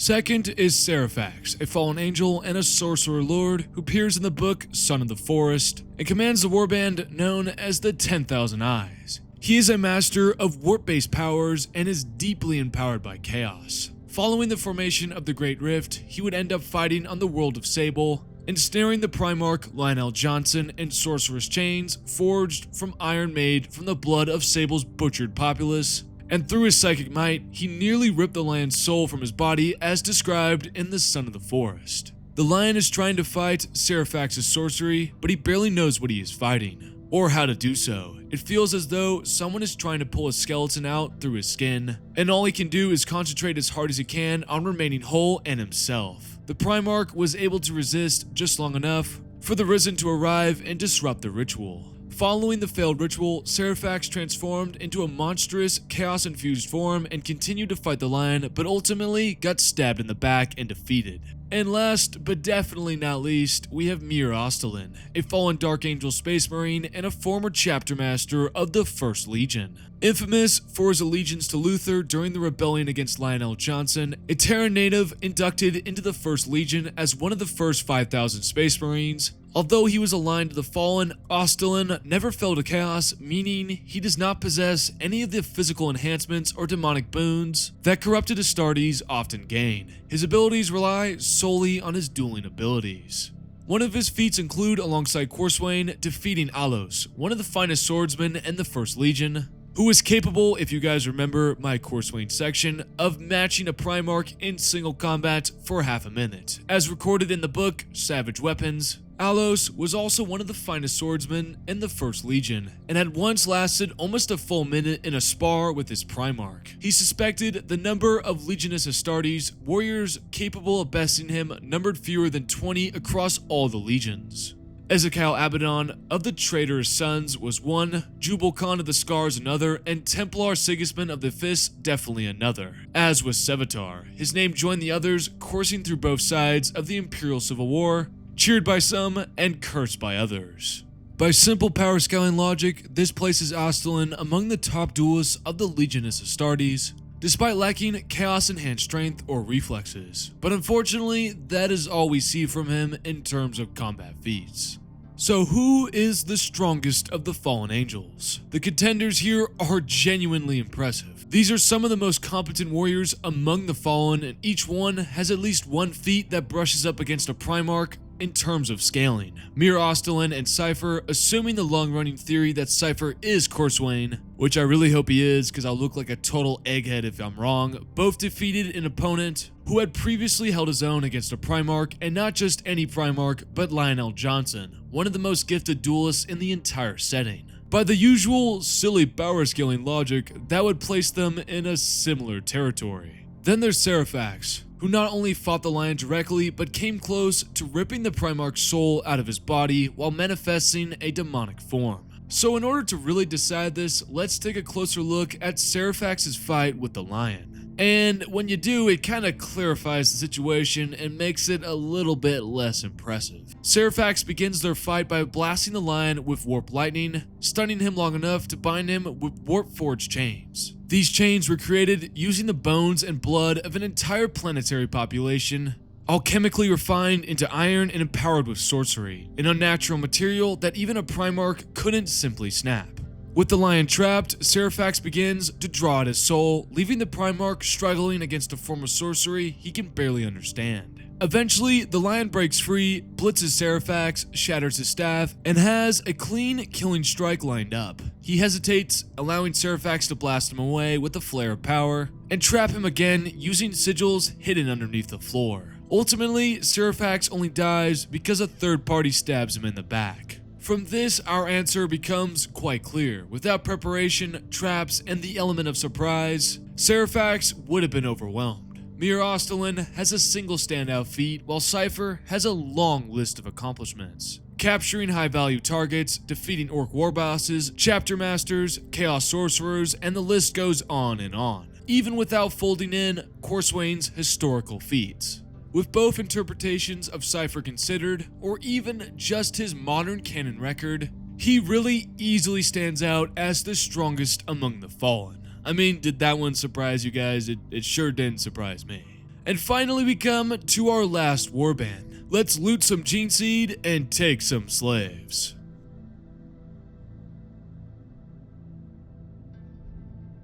The Red Corsairs are one of the most infamous renegade forces in the entire Imperium, born from the shattered remains of the Astral Claws. Once loyal defenders of the Maelstrom, they fell into rebellion during the Babdab War because of tax fraud, and under the grip of Huron Blackheart, from the fortress world of New Badab, they command a ragtag but terrifyingly large host of traitor marines, mortal raiders, and demons, striking deep into Imperial space and dragging entire worlds into the Maelstrom's shadow. From a single chapter on the brink of destruction to a force rivaling the size of pre-heresy legions. And now, we've reached the final stretch. One last warband, one last roster of traitors to judge, and one last question to answer. Who are the strongest Space Marines to rise from the Red Corsairs? Their candidates are Verngar the Apostate, Huron Blackheart, the Tyrant of Bad Dab, and Grail Hekrick, a pirate lord of the Red Corsairs. Let's do this one last time, fellas. Starting with Verngar the Apostate. Verngar the Apostate began as an angel in Carmine, but after openly declaring that the Red Thirst was a chaos mutation rather than a noble curse, which let's just say wasn't the smartest idea, he was exiled, and from there he threw himself into the ranks of the Red Corsairs. Verngar quickly became one of the few officers Huron Blackheart actually feared might overthrow him. He later embarked on a quest for the legendary relic known as the Ebon Talon, as seen in the book Huron Blackheart, Master of the Maelstrom. The Ebon Talon is a curved black spike the length of a Space Marine's forearm, and able to burn enemies from the inside out until they crumble into dust, and its power is so severe it can devastate even large void ships. Verngar successfully claimed this relic, survived the destruction of the world it was bound to, and ultimately challenged Lord Huron. Although he shot Huron with the Ebon Talon, Lord Huron's familiar stopped the blast entirely due to its psychic resistance. Don't worry, we'll cover that more in a second. Their duel ended with Blackheart severing Verngar's hand and ripping the Talon away. Verngar was this close to becoming a main character, but I guess alas, look at the cover of the book, you were doomed from the beginning. Next is the actual main character, Huron Blackheart, the infamous Tyrant of Bad Dab turned full-blown Chaos Warlord and Master of the Red Corsairs. Once the respected chapter master of the Astral Claws, Huron was a brutally efficient loyalist commander right up until the Imperium's clown car logistics pushed him past the breaking point. And honestly, who wouldn't snap after being told for the 100th time the resources are unavailable? Please submit Form 87C Omicron Delta. Yeah, I would commit tax fraud too. So he made a choice, a very loud and bloody one. Huron sparked the Bad Dab War, a decade-long sector-wide slugfest that pulled in 17 Space Marine chapters and became one of the largest civil wars in Astartes history. It all ended in disaster, with Huron taking a point-blank melt-a-blast that should have turned him into a piece of ash. Instead, the stubborn bastard clung to life, dragged himself into the raging maelstrom, and rose, once again, reborn as Huron Blackheart, the galaxy's most ambitious pirate king. Now we get to his abilities, and gear which are pretty filthy. Guy must have spent all day plundering this loot.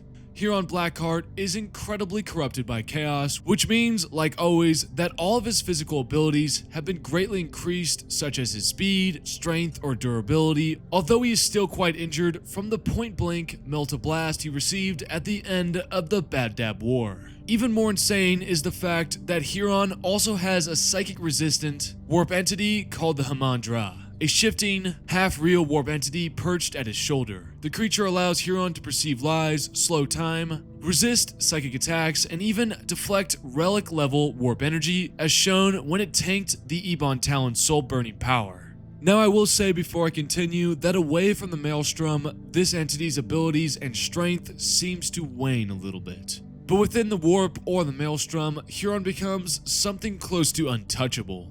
Huron's war gear is equally awesome. He uses the Tyrant's Claw, a bionic arm ending in an articulated disruption field, and its palm houses the Eye of the Maelstrom, a built-in heavy flamer that turns close-quarters fights into an inferno. Huron also wields a brutal power axe in his offhand and is protected by a reinforced iron halo that can shrug off weapons as heavy as las cannons. His armor, warped over decades of Maelstrom exposure, retains the formidable shielding, mobility, and durability that once made him one of the most heavily equipped chapter masters in the Imperium.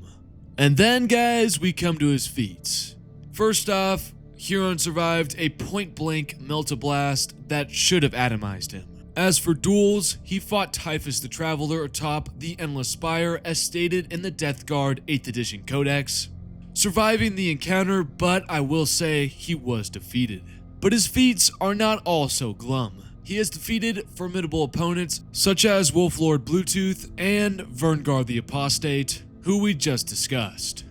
But honestly, I was expecting a little bit more from Lord Huron. If you guys have any more feats for this fella, drop them down in the comments. I'd love to know. And finally, our last candidate in this video, and oh boy oh my, I'm about to crash out, we come to Grail Hayrick, who stands among the most vicious pirate lords of the Red Corsairs. He is featured in the book The Iron Kingdom and The Hand of Abaddon. His defining weapon is his Anathema Demon Blade, a soul-thirsting ritual weapon that is able to open warp portals and serves as a catalyst for dark rituals, which of course he lost to a Black Templar named Morgan, which ended up resulting in Grail igniting a personal crusade that saw Grail chasing the Templars across the stars. Despite losing his hand in their duel, slaughtered Morgan's mentor and claimed his head, earning the eternal hatred of the Black Templars. But that is not all. He later dueled the Ancient Warsmith, Bezgothor, the Errant, and the Abyssal Nadir, and he was ultimately betrayed by fellow aspirants to the Hand of Abaddon. But that wasn't his end. He was revived by his apothecary, Vasco Kurgos,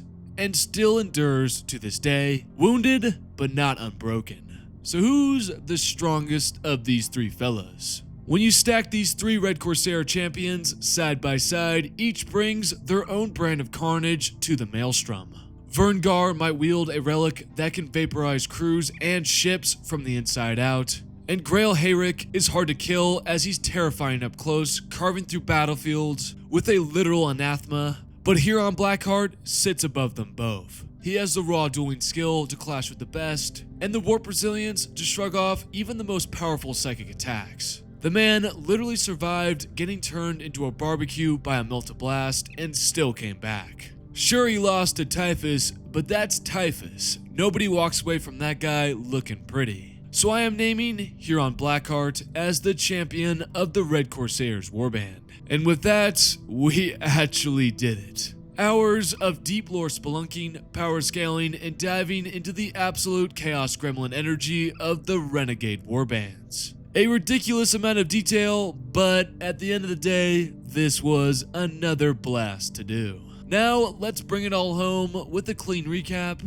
of every champion we've covered so far in this video. For the Emperor's Children, we picked Eidolon, Lord Commander Primus. For the Adored, we picked the Chaos Lord, Xanti. For the Consortium, we picked Fabius Bile. For the Iron Warriors, we picked Hanso, Ferrus Manus 2.0. For the Ephesers, a Medrin Guard, I picked Vernok, Terminator Lord of the Bronze Rot. For the Night Lords, we picked the Soul Hunter, Talos Valkyrin. For the World Eaters, we of course picked Garn the Betrayer. For the Forsworn, we picked Kossolax, the Forsworn. For the Skull Takers, we picked Zhufor the Impaler. For the Death Guard, we picked Typhus the Traveler. For the Lords of Silence, we picked Vorax. For the Prodigal Sons, we picked Azek Ahriman. For the 1,000 Sons, we picked Phasmos Yurch. For the Ezkaron, we picked Abaddon the Despoiler. For the Black Legion, we picked Devram Korda. For the Word Bearers, we picked Erebus the Bald Cunt. For the Alpha Legion, we picked Arcos the Faithless. For the Fallen, we picked Cypher. And for the Red Corsairs, we picked Lord Huron Blackheart. For the runner-ups, we have 4 in total so far, with 5 potentially joining the mix in the next video. Lucius the Eternal, Shaka the Bloodless, Lyris Telmacon, and Iskandar Kaon.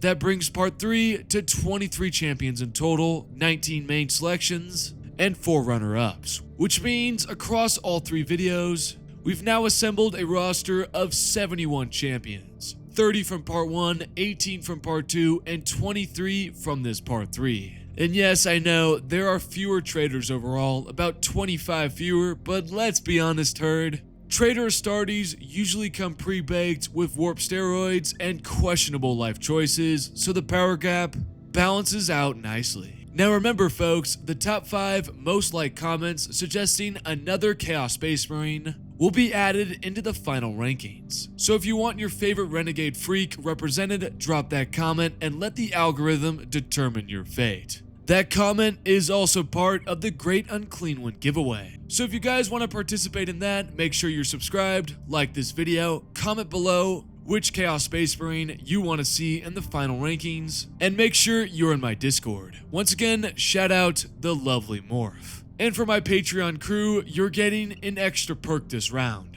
I'm letting my Patreon vote for 1 additional champion, loyalist or traitor, to slot into the final list. If you want in on that vote, hop over and join the Patreon, your ballot awaits. Shout out the cool cows already there. Ryania Basket, Impossible Paul, Ritter S, Keydri, Nico149, Musty, Omar, Chris, Soap Tastes Okay, Jack Marinello, 1968, and Nathan. I really appreciate each and every one of you. You guys are the best cows ever. And next month, or maybe later this month depending on time, we will tackle the question that keeps me up at night. Who is the strongest Space Marine in 40k? All 71 plus champions ranked from weakest to strongest in one colossal showdown. Sharpen your pitchforks, prepare your arguments, and brace yourself for autism. But until then guys, stay milked, and I will see you in the next video.